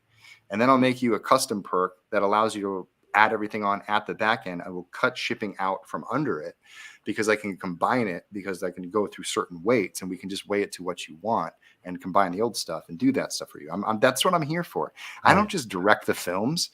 I am the back office manager of Womp Stomp Films and all the shipping and Right. packaging department. So I wear a lot of hats. There's a lot. I'm not just Jason. I'm going to do we're going to do a short film. I'm going to shoot it at a warehouse. We're going to have stacks of Blu-rays, and I'm just going to be in the Ghost Jason costume at a laptop printing labels and packing Blu-rays, and like we're just putting Jason to work. Do it. We want to do more content like that. Like we've been pitching a lot of content. I've been pitching the fucking the Tommy Jarvis Forest Ranger PSAs for years, where we get Tommy and Jason out there doing forest preservation PSAs, taking care of people that are littering in the forest, smoking in the forest, throwing trash into the lakes. Jason kills him, and Tommy says, "Jason and I don't always agree. But one thing we do see eye to eye on is littering in the forest is bad for the environment." And I had Jason just like stabbing the dude with stuff and gives him a thumbs up. And then you just do a Wessex County National Forest. Please. Tommy Jarvis and Jason say only you can prevent forest fires. Exactly. Only Woods the Owl. Yeah. So we want to do those. We want to make fun. And obviously, like the more we get funded, if I'm up there for an extra day, and I have more time and I have my costume and I got my camera people, we'll go out and shoot additional stuff for the Blu-ray. I mean, we've been releasing stuff for the YouTube. I really implore people, if you haven't been checking in Womp Stomp YouTube lately, you only show up to watch the movie every now and then. I've been doing this series called The Ghost Files. I'm going to start answering questions really in depth with pictures and behind the scenes stuff you've never seen before. Stuff you like, I'll show designs that haven't been released and things like that. Like, well, the next Ghost Files, the one I'm going to do is, how did I build Ghost Jason? It's the question I get. Like, I don't know why I haven't done it yet. And it's been something I've been trying to do a long time. But the reason why I wanted to do it is because I want to put a lot of effort into it. I want to show you the transformation from me as a cosplayer, putting on my very first Jason Voorhees costume of where I started and how I grew it into the Ghost Jason look. I will go through every single step. I will show you behind the scenes sculpts and sort of that. I will tell you the story of how I think Jason assembled this costume over time. It's going to be a really cool thing. And hopefully one day I can use that to make the short film Friday the 13th, the Defeated, which is the flashback of how Jason gets back from Manhattan and what he finds when he gets back to Camp Crystal Lake. Oof. Okay. Which is the story about how he becomes Ghost Jason and where he finds the costume. So this is what it's all based on. Nice. Well, guys, there's the link to the Indiegogo campaign in the comments again. Make sure to get over there and shop through the perks that are available. There's a lot on there. We're going to try to talk about a little bit of them here in a bit. But, Colonel, we haven't gotten a question from you yet. What do you got going on? Sorry, I was off. You know, you always try to get in, and someone else gets in, and I just kind of I'm sorry, buddy. Not Vincent. No, Not you. It's not you. He means me. So, all right, without going into like the Ghost Jason or stuff. So what?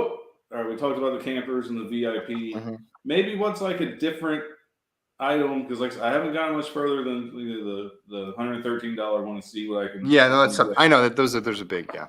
So what's the? Is there any like favorite new perks you have for this campaign? Other than the ones we may have discussed already. I mean, I love sort of like if you're gonna like do an add-on. So let's say one of the things for somebody who's not going to be spending $100, and it's somebody who's going to come in, and you can even start with something as simple as like a special credit thing. So we have one of the things I really like this time that we did is we did an expansion of shirts. So we did, there's 3 shirts. There's the Ghost Jason shirt, which has the ghost sort of look from Never Hike in the Snow, but we made it red. We thought that would be a cool variation of the one we had last time. We have the Never Hike Alone crew shirt, which looks a lot like this. I think we didn't win this, or we did the newer one that's horizontal across. And then we also have the Camp Crystal Lake counselor, which is our camper shirt, which is really, really cool. It's one of my favorite designs. This time we did them all in blood red. So all of our shirts will be blood red for this one. So those are going to be really cool add-ons. I'm a real big fan of the pins. We took the pins from the Ghost Cut campaign because they were really popular, but we think we were going to reach a bigger audience and we should keep them open. So we kept those on this campaign. Those are still available. We did add 2 new pins, which are designed by Adam Michaels, which is based on artwork which will be used on the vinyl and future releases of Never Hike Alone home video releases. So it's a really cool new pin. Really pumped about that. So you can add those on. You can start your there, and you can add those. Say if you get a Blu-ray, you can add that on to your purchase. It won't add that much shipping if you're in the U.S. International, there are more things. So those are really great. Let me see. The next thing would be posters. We have a series of posters designed by Danny Desmulis. He goes by Angus Burgers online. That artwork, it's all the artwork you've been seeing that I'm using. Danny's been doing it for years. I discovered him through Friday the 13th, the game. He did a lot of artwork for them. You might remember like Jason Goes to Hell, Jason with all the campers hanging on their arms and all that stuff. That's where I met Danny. So he's been doing our posters for a long time. We got one for each film or one for each act, which is pretty cool. If you want something that's like Never Hike in the Snow or previous posters, I have those in the studio. You can email me at wompstompfilms.com and I can show you what at gmail.com and you can see what I have. So those are cool. Another cool thing that I introduced this year is the Womp Stomp Films Fan Club, a new perk. So this is a cool one to add on if you want to get a Womp Stomp film shirt with the Womp Stomp logo and our pin, which glows in the dark. So this is a way to support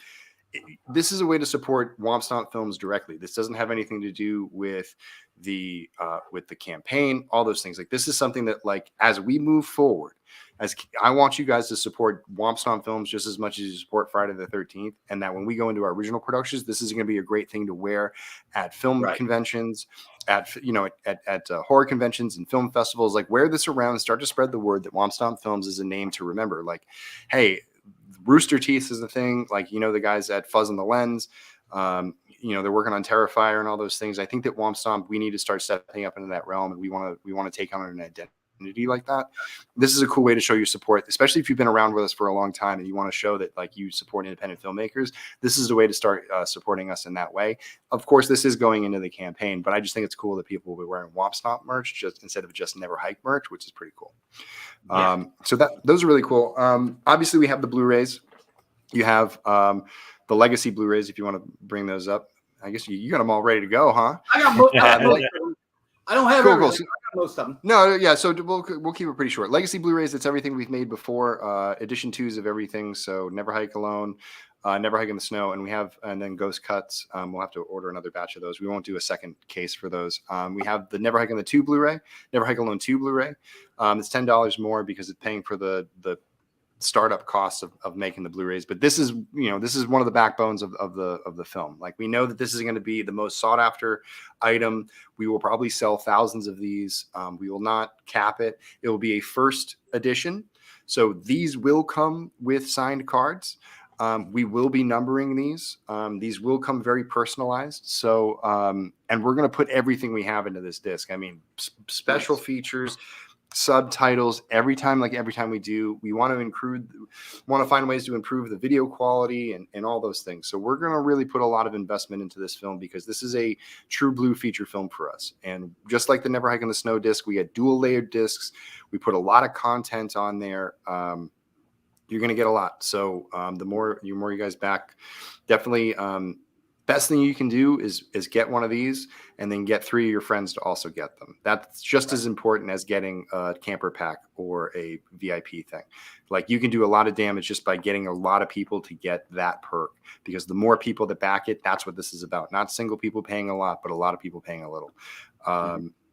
Let me see. We also have we have VHS tapes, which I always forget about. I always love the VHS tapeworm video.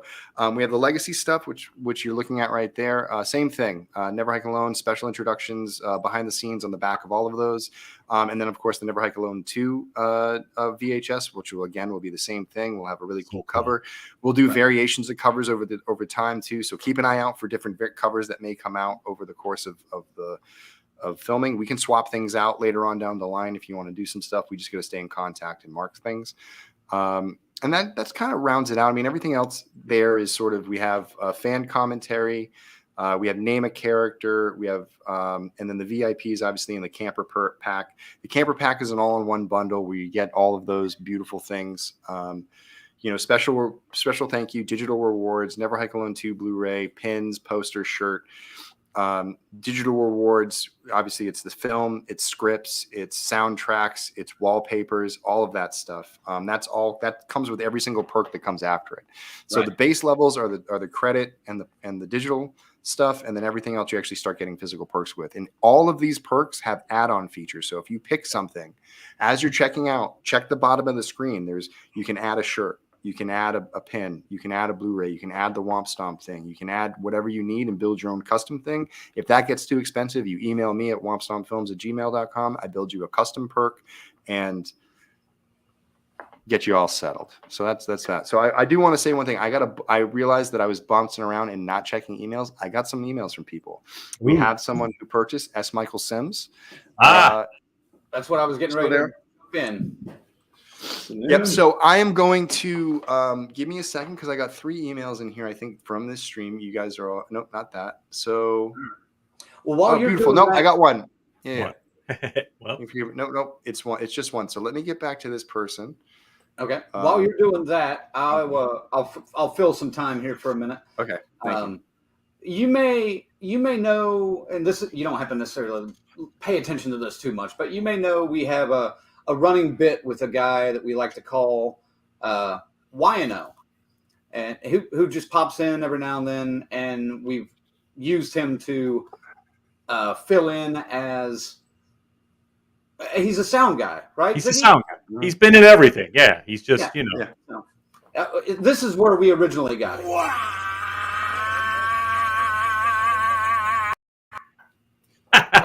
That's so funny. We've found this guy and we've used him for multiple different things, and I don't know It was during the time that I think we had you and Andrew on, or maybe no, we had Andrew on separately with somebody. Yeah, else. it was 13 Fanboy, I thought. Yeah. Oh, you probably had him on with Haley. Yeah.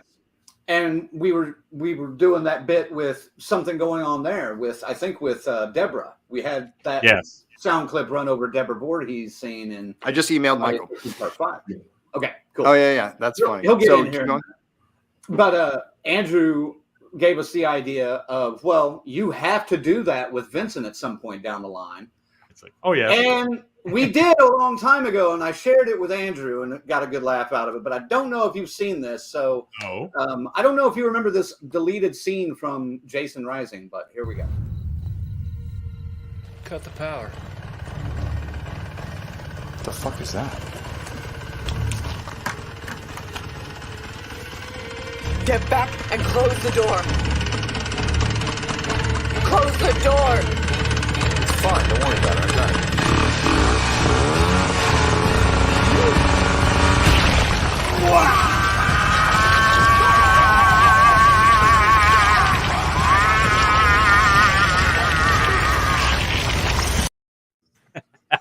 But yeah, That's but perfect. yeah, why not? Why didn't you guys send that to us before? We could have used that in the movie. That was great. Love it. Oh man, that was so much fun. Like, should have seen everyone's face. They were like, "What? What like is we he didn't think you were doing? gonna take it there." Well, well, think about it. The chain is in my rib cage, shaking me around. Like, what am I gonna do? Like, yeah. Like, no, it's like gonna jerk you around. It's getting caught on the bone. It's chewing you up. Like, and my other inspiration was Judy Ronson in Friday the 13th, the final chapter, when she gets stabbed from the boat. Yes. It was my tribute to her. My co-star, the fanboy co-star. It was that, and just knowing I had. So I combined those two, the Judy plus the chainsaw. You get that beautiful performance. It was a beautiful. Where is my Oscar nomination? I think the mustache is the star of that scene, personally. You know? It really I told him I was bringing her. I told him I was going to be asleep. I was the Axel for this movie. I loved it. It was great. No, that was a lot of fun. I mean, I'm actually going to have James and Carl on Sunday with me for Ghost Files Live, and we're gonna go reminisce about our times on set with Jason Rising. And I spent 2.5 years with those guys on that project.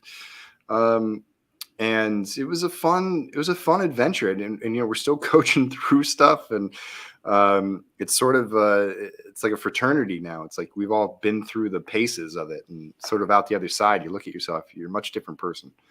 Mm-hmm.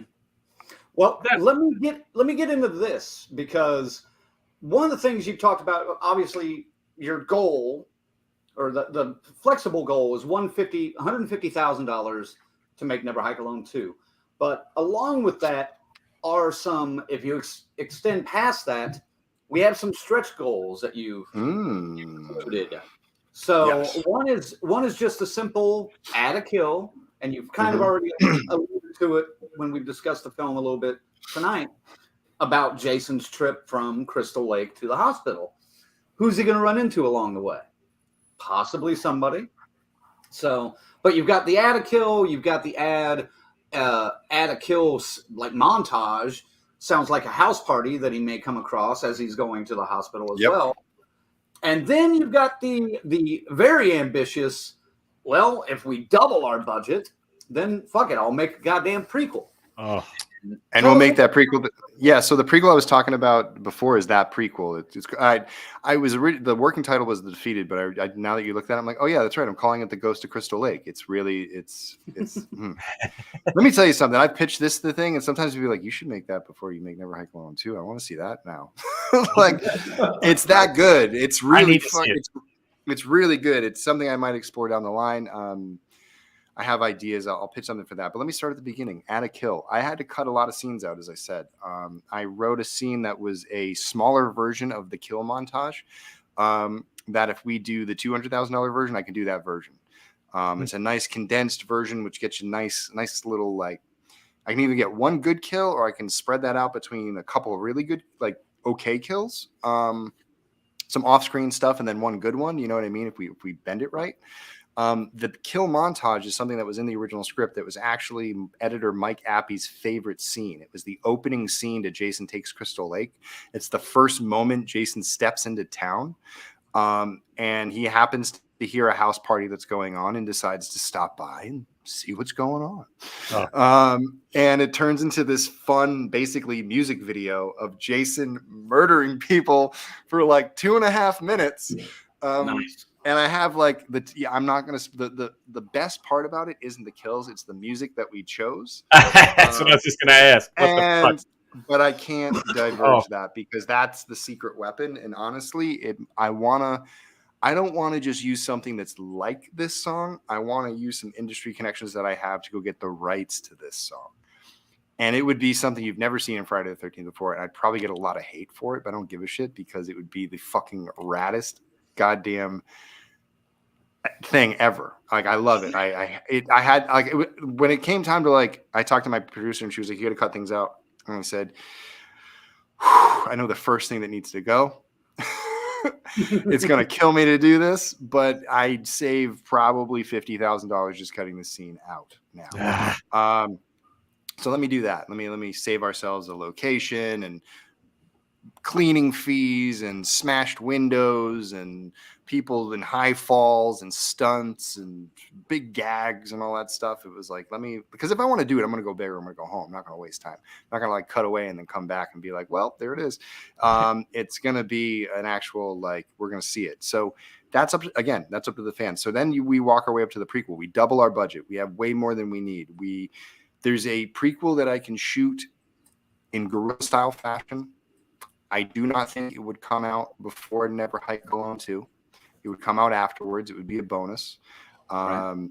Depending on how people are feeling, they can either wait to have it on the Blu-ray or they can have it on the master Blu-ray for the master cut. And maybe that's the thing that launches the master cut. We film that, and then that becomes the final piece. So it would be The Ghost of Crystal Lake, Disappear, Never Hike in the Snow, Never Hike Alone, Never Hike Alone 2, Zack Snyder's Friday the 13th, 5 hours long. Yes. HBO Max. Yes. I'd take it. Yes. As long as it wasn't in black and white, I would take it. So obviously I didn't want to make this graphic too big and I didn't want to spend too much time on this graphic because I was like, let me just get to $150,000 before I start dreaming about what's next. If we get above $300,000, that's my red flag. That's when I start going, ugh. I'm going to be looking at my inbox every day from an email from Warner Brothers. And I'm going to really start to wonder if I pull the brake. The last thing I want to raise money for and put money aside for is that master cut I was talking about. If we raise enough money, I'll save some money at the end of this production and we'll go back into production after we're done with all this stuff. And we will take the extra time it's going to take the 5 or 3 or 4 hard drives that have all the Never Hike Alone projects on them. We're going to consolidate them. We're going to bring all the footage back in. We're going to recut the movie from scratch. We're not just going to cut the movies together from the different formats and the different things. We're going to put it all on a single timeline, recut it out, rematch it. We will rescore it. We will do all the sound. Maybe I can go back in and do another 5.1 pass of the entire thing. You know, we're going to have to cut scenes out. So there's going to be definitive cuts that are made. So parts of Never Hike Alone will be missing. Maybe parts of I think Never Hike in the Snow would remain mostly intact. If we could raise more money, we may try to go replace all of that stock footage that we have at the beginning of the Ghost Cut and replace all that with actual, like, us doing those things, like going out and hiring extras. And maybe that's a great way to get people involved. If they want to help us do that. Maybe that's the perk. If you've got people that are the perk. Come out and be an EMT or an FBI agent or anything like that. And you can just fill the space in our set and learn how to be a background actor. So you can do that. And I think that's sort of where to grow it as the pie in the sky ideas. But if you don't focus down on that 150 and you're looking at the end zone before you've crossed the 5-yard line, then could be trouble. So 150. I'm going to keep saying it. We got to get there. And once we get there, that's when things open up, and we'll find ways to keep pushing that. We'll get that to 60, 70, 80. Like I will give you reasons to keep investing in us, and I will give fans places to put their thumbprint on this to let other fans know in 20 years that I was a part of that. I'm going to try to find ways to do that. And I'm going to do it in ways that don't sabotage the film out from under other fans. This is really something I believe in. And I'm constantly thinking of this thing. So if you have an idea, email me. You can make, I can literally just do, but I literally like 10 minutes before I started this, I said, oh yeah, they need the perk. Boop, I created it. Yeah. It's that simple. I'm just going to make some art for it. Yeah. Michael, check your email and click that link and join us. And that way you can come on and ask the question. Yes. Yeah. It says, thank you for backing StreamYard. I went right to your email. I don't want to say it out loud. I almost said it out loud. Yeah, but it does match. That is correct. Yeah, I keep getting carried away, so I'm not looking at them. Well, if you do get a chance to do another like sound mix, another 5.1 mix, maybe you can satisfy some of the irritable bitches from Never Hike Alone and turn down those footsteps. Stomping. There's a reason why I'm doing that. So that's one of the things on my list. Like a complete rebuild of that. I'll still do something very similar. So the people who love it, I'm not getting rid of it for you. We're just going to mix it better. We're going to mix it the way that I heard it in the theater. Because if you hear the way I heard it in the theater, you were like, yeah. When you were saying that, I was literally on that flow. Yeah, when you were saying that, though, I was literally picturing the word bubble appearing above your head that said, hear those loud ass footsteps. Yeah, you see me? You can see me in editorial. You see that? You can just turn that down a little bit.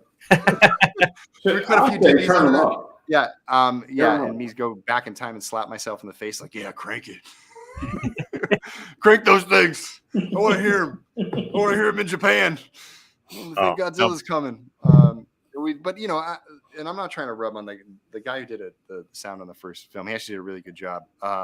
It was a tough ask in a short amount of time for a very shitty rate. So we got what we paid for. Again, if we didn't have any money for post production at that point. I think I gave him $500. And we got that whole thing, and we got the rest of the score and mix for free. Like we got it as a favor. We only had one day to mix. We got to mix it at Sony on a soundstage. Wow! But I only had one day, and I only mixed it in a theater. I didn't mix it in a studio where I could test it on different things. So it had its benefits and it had its fallbacks, and I've been paying for that one fallback ever since I released the movie. But it's been fine. I get it. It's fine. I got you. Well, Elise has a question also. She says, and maybe this could be another perk you offer down the road. Can I get a Ghost Hawk signed by you? You can send me a Ghost Hawk that's already made and I will sign it. We are not making any Ghost Hawks for this side of the campaign. It is a labor intensive venture. Like literally, I think the next time we do a Ghost Hawk campaign, it's going to be just a campaign for Ghost Hawks because it's such a labor intensive thing. We don't just press copies. Like they get slush molded, handcrafted. Like these are like, what is it? This is like craft masks. Like this is like the essential, like really, like I honestly, like after looking at some of the things we've been undercharging them for a long time, it's really putting my artists through a lot of stress to get them done for that budget when they have other things to do. I've been very thankful for that they've finished everything that we've agreed that we've finished, but like honestly, like they've been great supporters of it because a lot of it, the money went into the campaign. They only took a little bit to do those masks, but we did about like 100 masks last time, and it was a lot of work. It took a long time to fulfill those things, like a year. So we don't want to do that to people. We need to come up with something that works. So we can't mix that into the campaign because then it becomes something else that takes vision away from what I'm doing on everything else. I press button and go, things get done. And so I can rely on those things to do those things. And for the mask making, it's not one of those things that's as easy as like hit a button and like, and it prints out discs or like just press the shirt. It's really easy. You know what I mean? Like these are things that take time. They're artists, like they're crafting things, handcrafting each of those things. So every single mark is the same. That's a lot. Topher Westcott, Brandon Scott Murphy, Sculptor Die, A New Kind of Fear. Those guys are the best. We'll come back at some point, but not for now. But if you have a mask, by all means. Oh, if you're a producer, you can get a screen use mask. I'll sign the shit out of it. Get everybody to sign it. I'll get Tom to sign it. I'll get Vinny to sign it. I'll get Andrew to sign it. Diana to sign it. Anna to sign it. We'll get everybody. So nice. Jason. Is he here? Yeah, we've got S. Michael in the room, so let's go ahead and bring him in so he can ask a question of Vincent here. So That's why they and there we call go. Oh, it's really dark there, man. The hell Yeah, is I'm driving in the dark. Driving in the dark by a cornfield. Can you hear me? Yes. Yeah, what's going on, sir? Awesome. How you doing, Vincent? Good. How you doing, man? Can you pull over? I don't want you to get in an accident. Yeah, no problem. I just got done dropping off some clients, so Okay. Yeah. I'm a social worker. I work for the Department of Child Services. I just got done dropping off the kids. I'm on my way home, but yeah, I just had a quick question. Do you have any other movies like fan films that you would recommend, like Friday the 13th fan films, or other creators that you really like that you would recommend that I could check out? All right, here you go. You getting your list out.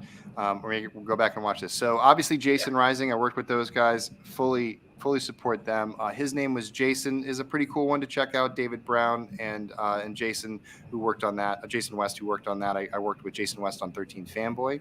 If you haven't seen 13 Fanboy yet, that's one to check out. The DVD was one of the top-selling horror DVDs this week on Amazon. I'd also suggest some other things. I worked on some really great Halloween fan films. You have Happy Halloween by Jimmy Champagne and Cortland Gordon, which is on YouTube. The Face of Michael Myers, which was directed by Stephen Wolfe, which is a short. It's called A Prelude. It was supposed to be for a fan film that never got made because we didn't get the funding for it, but I do think that it still has legs. Hopefully we'll bring it back. There's also The Spirit of Haddonfield that I did with Renee Rivas, which is another Halloween fan film. Is that the one you did in Michigan? Michigan is the Happy Halloween one, where the one Yes. where I murdered a Cornfield? child. Yes. Yeah. So there's the really good ones there. I suggest The Confession of Fred Krueger. Really great fan film by Nathan Thomas Millionaire, who it's basically the confession that Fred Krueger makes that doesn't get admitted in court. You watch it and he tells the backstory through it. Really, really good. The Nightmare on Elm Street, Return to Elm Street trailers are really good by Dominic Smith. Those are really cool. iHorror pushed those for years, so that I would definitely recommend checking those out. Let me see who else is out there doing stuff. I'm a big fan of like Here Comes the Night films. Michael versus Jason, Evil Emerges. The guys down at I have it Radical Studios, I think Radical Media Studios. They're really cool. Yeah, and if I'm forgetting anybody, I do apologize. There's a lot of them out there, but those are ones that I would say like those are really cool to check out. Really good filmmakers behind those productions, really good people. So definitely check out those films. Awesome. Thanks so much. I'll definitely check those out. Cool. Thank you, man, and thank you for backing. You're on No the problem. list. Best of luck with Never Hike 2. Keep it up. Thank you for your support. Thank you, S. Michael. And he's gone. He's gone. He's driving. Yeah, he was back on the road. I gotta keep going. Oh, Hey, David Gary. I know David Gary. David Gary just bought a Blu-ray. I just want to say, I don't know if he's watching tonight, but if David Gary's watching, hi. Good to see you. I haven't seen him in a long time. He has a if you're a big, let me see, what's the name of the singer? Because Dean, old crooner. Dean Martin. Dean Martin. He has a. I just had to remember the last name. My brain was farting. He did a documentary on people who celebrate Dean Martin called Deaners. You should definitely check that out. But he just got a Blu-ray. Oh, okay. I just see that. So thank you, David. I worked with him on a production called Athena. It was actually where I met cinematographer Chris Thellis. I worked with Kyle Klein, who is my producer on Never Hike Alone. That was the first time that group came together and worked on a project together. Actually, no, that was the second time. First time I worked with the same group on a 48-hour film festival film called That Bastard Santa, which was a lot of fun. It was about the elves getting revenge on Santa, who was a drunk and used to beat them. So they're all going to fight each other. So it's really funny short that they did for that. Andrew Gadikian was the guy who brought us all together. It was a sci-fi short shot in Wrightwood, California in the snow. That's why I thought I would have plenty of snow for Never Hike in the Snow, because of this short, which I AD'd. So that's where I met David, and now he's a backer in the campaign, so I'm really appreciative of it. Very cool. Well, guys, if you're still watching and you want to come on and ask Vincent a question, I'll post the link one more time or another time here in the. It's a big long link, but click that and you'll get to a special page with the secret perk on there that you can ask a question and get it on there. So Well, it did not go. Facebook didn't like it. I'm going to post it again. I didn't like it. No, sir, I don't like it. I don't like it.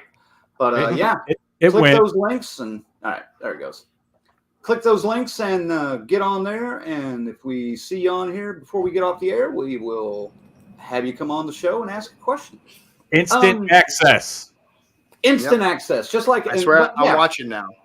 But pull over. Watching now. Don't be driving and call us. No. Don't be doing that. Because the last thing we need on at our least show. I asked, and we were then no longer fallible. We were like, at least we asked. His ass popped in here looking like John B. from Pee Wee Herman's show, man. What the fuck? Ooh, hey, yeah. I love Pee Wee. I was a big the word of the day. I was so The weird. word of the day is pull over. Pull over. There's no texting and driving. That's right. No podcasting and driving. All right. James says, are they going to make a Michael versus Jason? They did. That's the Evil Emerges you were talking about, right? They did already. Evil Emerges. Yeah. It's online. It's pretty nuts, I would say. It's a crazy little film. It is 45 minutes of them just beating the shit out of each other. Yeah. It's got all the Mortal Kombat like. Yeah, it's got the hits and the you remember swings when and shit. Like an old kung fu. Like Machinima used to do those like Wolverine versus Wonder Woman. Yeah. Like one of those. It's got that type of vibe, that type of production quality, really too. So Radical, I think it's like Radical Media or Radical Entertainment or something like that. But they're, it's honestly like, it's tough to say like, oh, you want to see something as good as Never Hike Alone? And then I'd like turn around and I'm like, well, everybody else is doing the best they can, but I will stand by my team any day and say that there's things that we do that, there's a reason why we're able to raise this money so fast. There's a reason why we're asking for this, type of funding that we've been saying we've been doing things for the last couple of years. We've been backing it up and showing it up. And so we're ready to do it again. So I'll say it again. And they're all efforts. Like they're all great efforts. I'll say it again. The standard by which all fan films are measured right here. This is it. This is the top of the fucking chain right here. Well, and we've been saying that for almost 4 years now. So. Yeah. We saw it. Yeah. And there's only one, in my opinion, that's even matched Never Hike Alone, and it's me, Billy. Oh, yeah. We did dig that one. That's yeah. good. And so, but that's also, you're talking to somebody who now you're talking, like, it's always nice when like you can look across the table at somebody like a Dave McRae and be like, yes, he has that's somebody who knows the things. I recognize, like, it's when you recognize somebody who knows what they're doing, it's like, yes, like, this is what I'm talking about. This is who the platforms are built for. These are the people who have been digging and sort of, obviously I've been on Dave's show a bunch and we're good friends and we're working on Dylan's new Nightmare together. Which is still, in fact, I was emailing Miko Hughes today about something unrelated, but we did talk about Dylan's because Dave's been shuttered away and Canada held in his icy tower, like Frozen 3. We've just been like, we want to make Freddy movies, David. And he's like, but I can't come down from my tower. Justin Trudeau will lock me up. Yes, they keep moving the fucking thing. They keep saying, okay, 2 weeks. And then 2 weeks later, no, 3 weeks. I can't tell you how many times Cecil texted me 2 weeks. And I'm like, yeah, whatever. We'll see. So, do you want to build a child killer? I mean, talk about somebody who's got blue balls for making their film. Poor Cecil Laird over at the horror show. I feel for him, man. I bet. So he had a lot of life stuff going on too, though. You mentioned, but he's also got a new kid. You're right. Congratulations, which is amazing.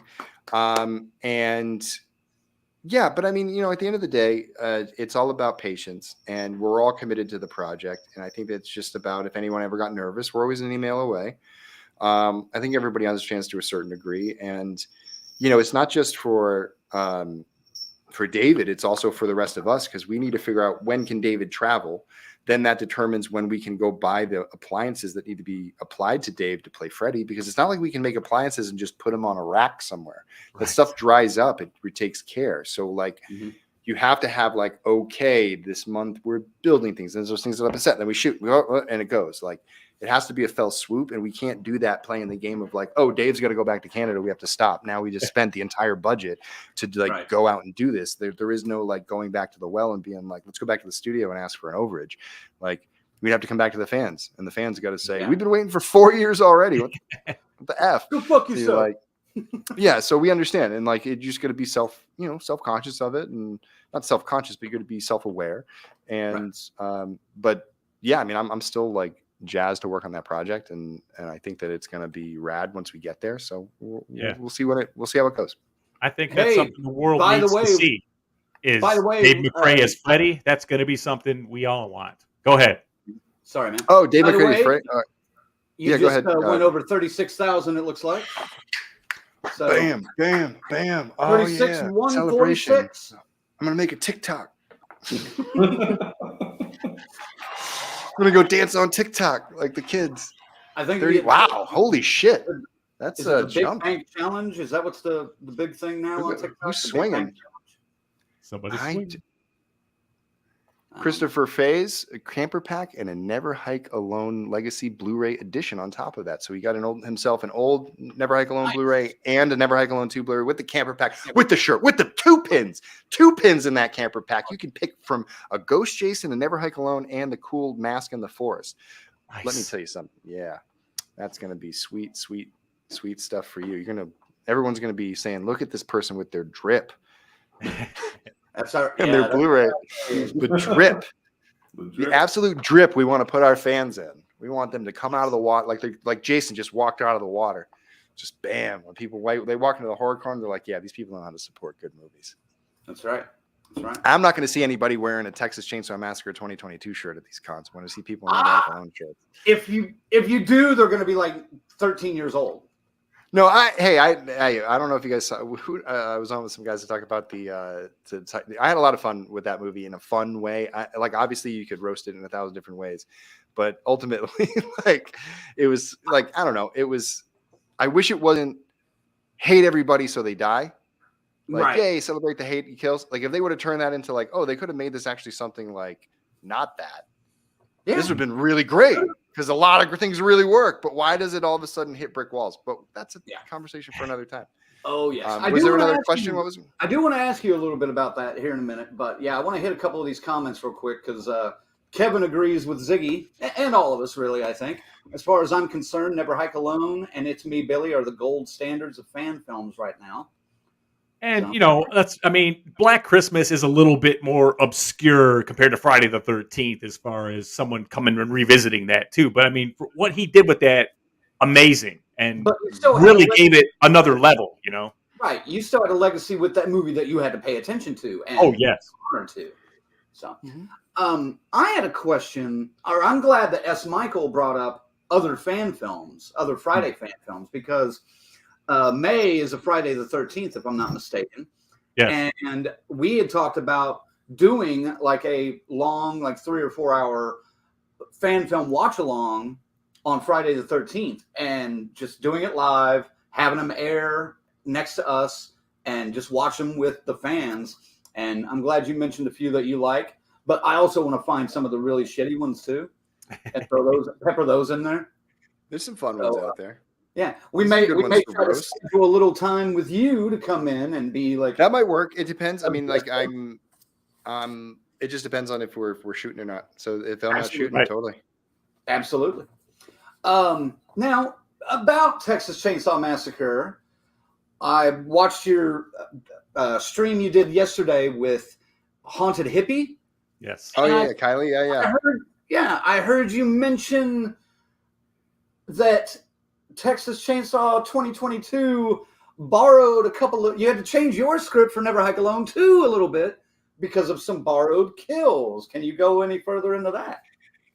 There was a scene I was gonna have that a character leaves a setting with other characters, and then the only thing that comes back is their head. The bus scene, I was like, you gotta. Yeah, when that happened, I was like, these motherfuckers.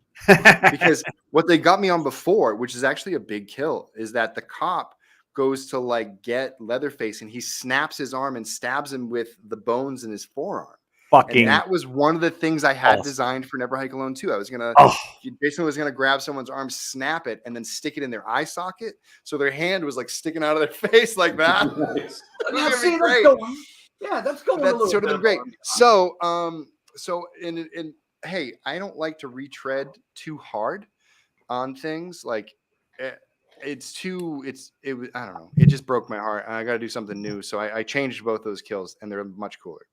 So it took me to another level. I had to check into gear and go, what else would be work here? And so that scene I'm talking about, there's something very specific going on that I realized that there was a great opportunity that I could make of it. Especially I've been building it up through 3 films of like sort of doing these types of camera moves. So I rebuilt like this really cool camera move off of it, and it feeds into each other, and it leads into sort of like it kicks off the Act 2 finale. So it's going to be really rad. It's when all the shit hits the fan at the hospital. So it's okay. Thanks, Texas Chainsaw Massacre. You made my movie better. Bold There you statement. We're going to see. Lord.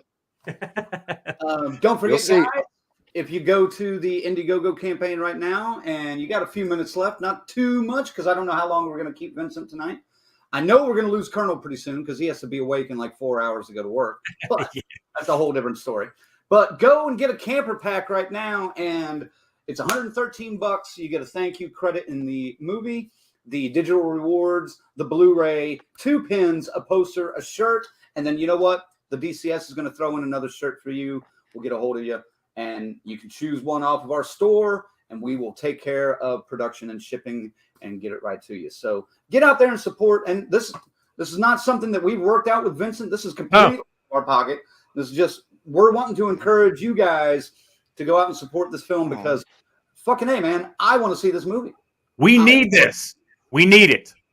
We do. You need it. Yeah. We do need it. So I was looking at some of the names that I'm seeing. It's always nice to see people you recognize. So thank you, everybody who's feel free to shout them out. Shout them out. No. I see Jason Parker from Friday the 13th franchise.com. That's where I go to for all my Friday the 13th news. I've been doing that for years. I'm sure we've all been there at some point on the forums, things like that. Fantastic. Yeah, this is great. It's cool. And then we said that like anybody who gets a camper pack during the thing, right? So I owe you guys some names here, that some camper packs that have come in. Ooh, I can baby. contact you later on. Whenever Yeah, you can. Yeah, we'll settle up. Yeah. We'll settle up. We'll start. It's about right. Yeah, right about here is where we started. So I will. I'll get you those emails for everybody who got those there. Okay. And actually, since you brought it up, that you were talking about some things on this other stream with Haunted Hippie the other night. I wanted to ask you if you would stick around a little bit after our show. There was something else that was brought up that we wanted to chat about. Yes. Cool. All right. Yeah. We collectively vomited when we heard it. Aw. Not in the back, not necessarily. No. It's good, man. You'll see. Yeah. Okay. Great. Kevin has a question for you. He says, do you think because you and Dave McRae both work in the industry, that gives you guys an advantage to producing the films to look like the way they do? Never Ike Alone and It's Me, Billy both look studio quality. Yep. Yeah. I mean, we understand what the actual standards are. You don't know what you don't know. And that's what you usually run into. That's not necessarily an advantage, though. It's more just like you have a higher standard of quality that you want to put out. But also we know how the system works in order to create that quality. We know what the checks and balances are. We know what the pitfalls are. We know how to communicate. We know we've done the research where we're expected to know things at that level, that when somebody says something out loud, if you don't know what they're saying, then you can't do your job.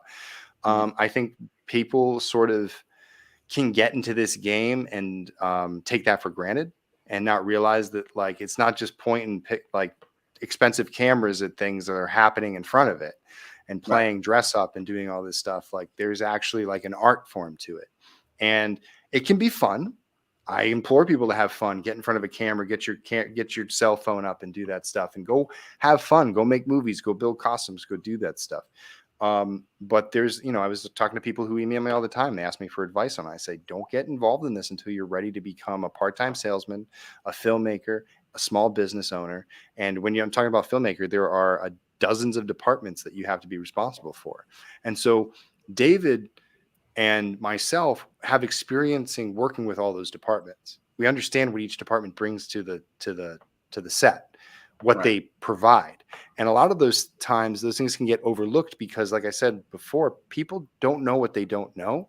So they think they know, they think that they found somebody who does this, but until they get an entire crew of people who have all done it at the highest level and they can take care of every single department, then they really need to sort of like focus on where they're at and sort of where they're really at, I guess you should say. And so like somebody like David and I, we have that experience. I have 14 years in the industry, working in the industry. This is what I do for a living. I'm not doing this as a hobby.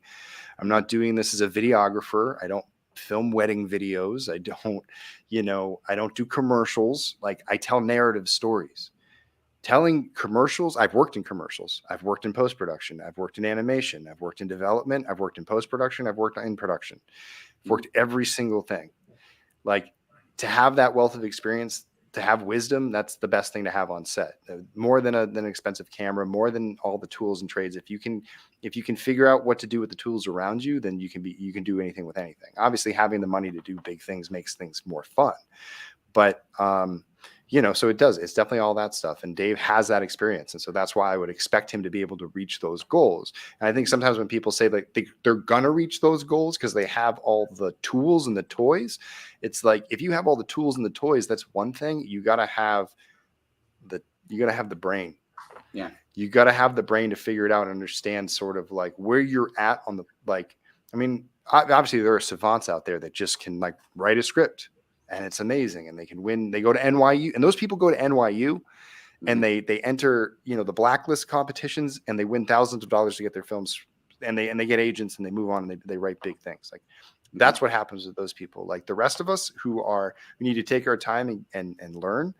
It takes years to learn how to write a script. It takes years how to make a movie. And sometimes I get upset when I see people sort of like trying to do too much, because I know that it's just not going to end well for anybody.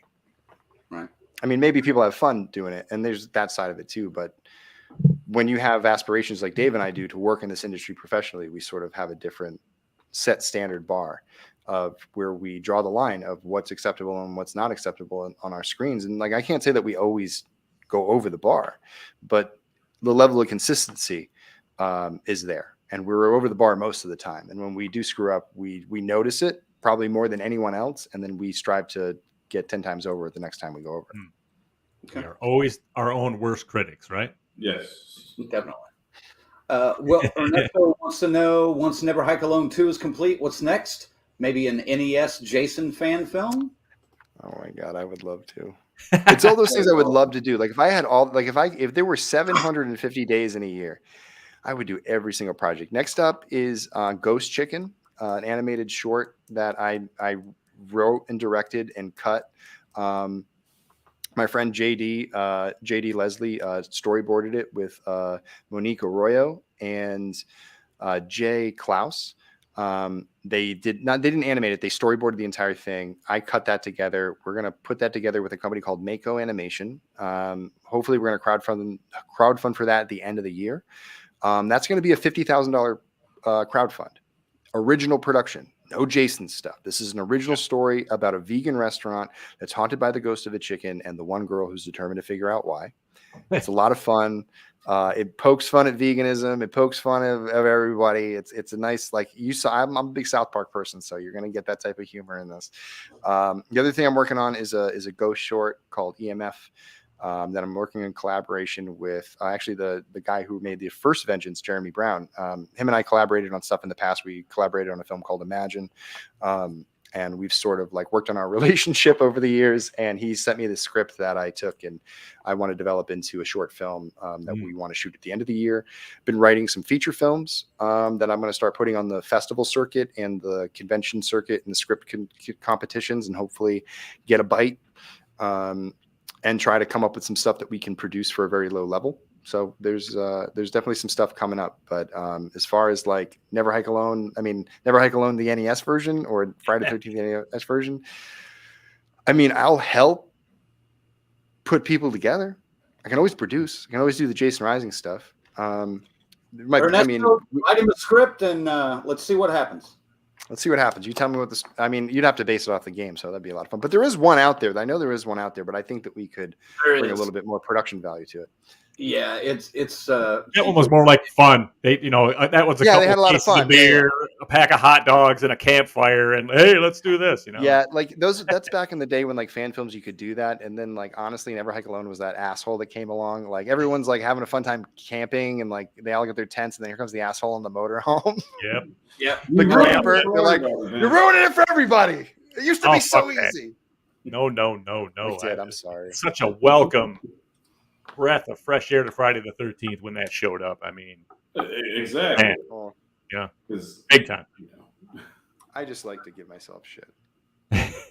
Emmanuel wants to know, is Copeland coming back? I know his character is no longer alive, but maybe in a flashback. Oh, Hmm. Cortland. Okay, yeah, I was like Cortland. Copeland. I was like, Yeah. who is this Copeland? Such an iconic name. I love it. Maybe you should get a name the thing perk. I'll name somebody Copeland. There you go. Will Cortland come back? I can say right now, definitely in some way, shape, or form, his presence will be felt in the film. If we have any room to do some flashbacks, maybe. Hmm. But I wouldn't want to lean too heavily on flashbacks for this. I have an idea, but it would kind of take some stuff. But right now, there is his presence. I mean, Diana Hill is still in the film, or Anna Campbell's still in the film. Diana Hill, his mother, so she's a big part of this movie. So his story is like a big, like we're still building off of that. So his loss is a big part of this story. Picking up 3 months later. So I don't know anybody who knows this, but when you lose somebody and you take a leave of absence, I looked this up. Apparently, it is 12 weeks. It's 3 months that you're allowed to take off before you have to come back to work. That's what you can do, I guess, for whatever you want. So that's what she's done. And she's coming back on that day, her first day of work. And it just so happens to be the day that Kyle McLeod comes wandering in her emergency room in Wessex County Medical. So she's obviously going to get pulled into this story, and she's going to have personal stakes. And so she's going to get tied up into it. So that will there. And like a lot of it will be the discussion about Mark.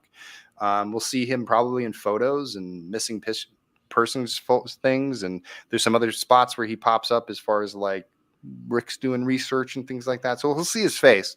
He just won't. I just don't know if there's room for on-screen stuff for him to appear. Unless we hit the $350,000 perk level. Then we can get him as a baby because we'll flash back in time. there you go. There we go. Well, I think that is pretty much going to wrap it for us tonight. Just so we can, unless you had something else that you want to mention before we go, Vincent?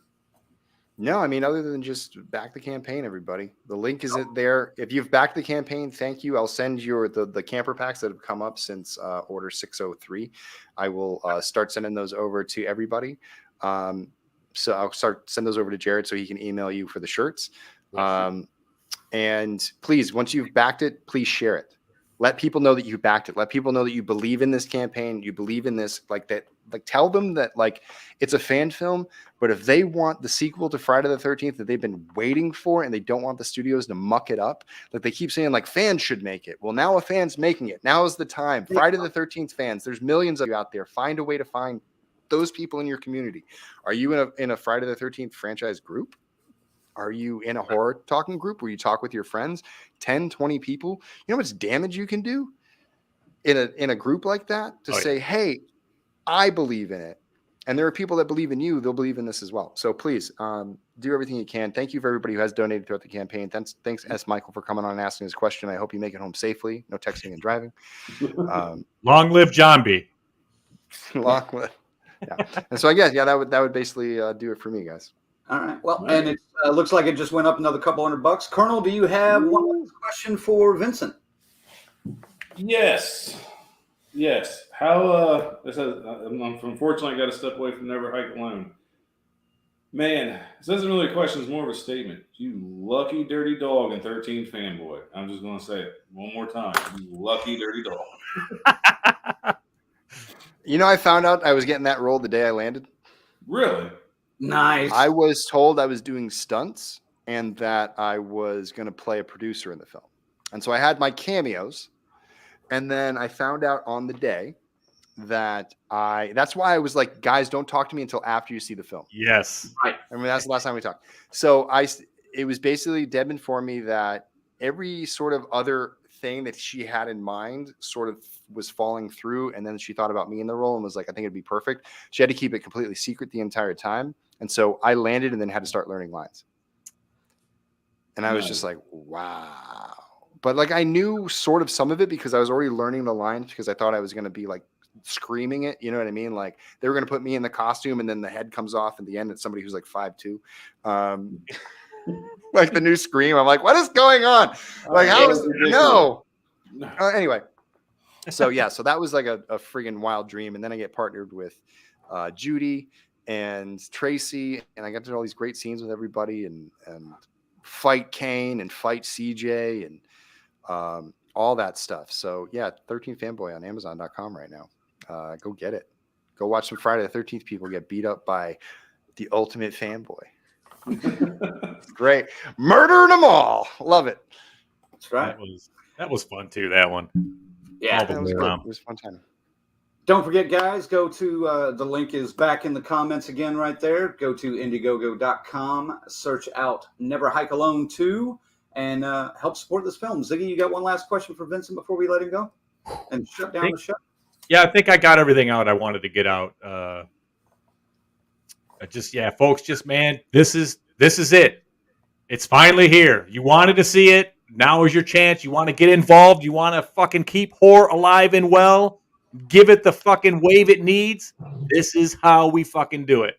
So let's fucking go ahead and throw it in there, man. Get into that pot. You know you want in. This is going to be worth it. Yeah. And we'll be doing our perks over the next 12, 15 hours or so that we're going to get from you. So that'll be another 340 in there. That'll bump you up to 36.7, I guess, somewhere in that area. But yeah. Vincent, best of luck to you, man. If you, like I said, if you don't mind, I'm gonna probably dump you off the dump you off the screen, and then we'll end the live stream. But we do want to chat with you briefly afterwards, if you don't mind. Cool. Yeah, I'll be here. I'll be hanging out. All right. But man, thanks for joining us, and can't wait to have you having me. And thank you for helping with all the subscriptions. I really appreciate it. Yeah, man. Yeah. Hopefully we can get you some more. Like I said, we'll be talking all about Never Hike Alone 2 for the next several months, and I can't wait for it. So. Thanks again, and we'll see you here in just a few. Colonel, let's wrap this up pretty quick and send them out. All right, let's do it. Quick and easy. That's the way I like it. Don't get sick. Wash your dick. Don't smell like a Scuba Steve. Use Summer's Eve. Ziggy. Yeah, man. I don't know. He says it every time, and it always throws me off and destroys my train of thought. But how do you top that?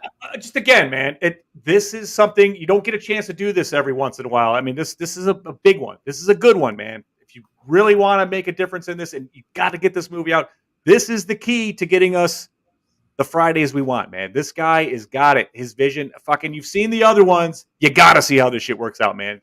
Come on. Get into that piggy bank, smash that motherfucker, get those pennies and quarters out, and let's get Never Hike Alone 2 fucking made in all its glory. Do it! Woo! I love it.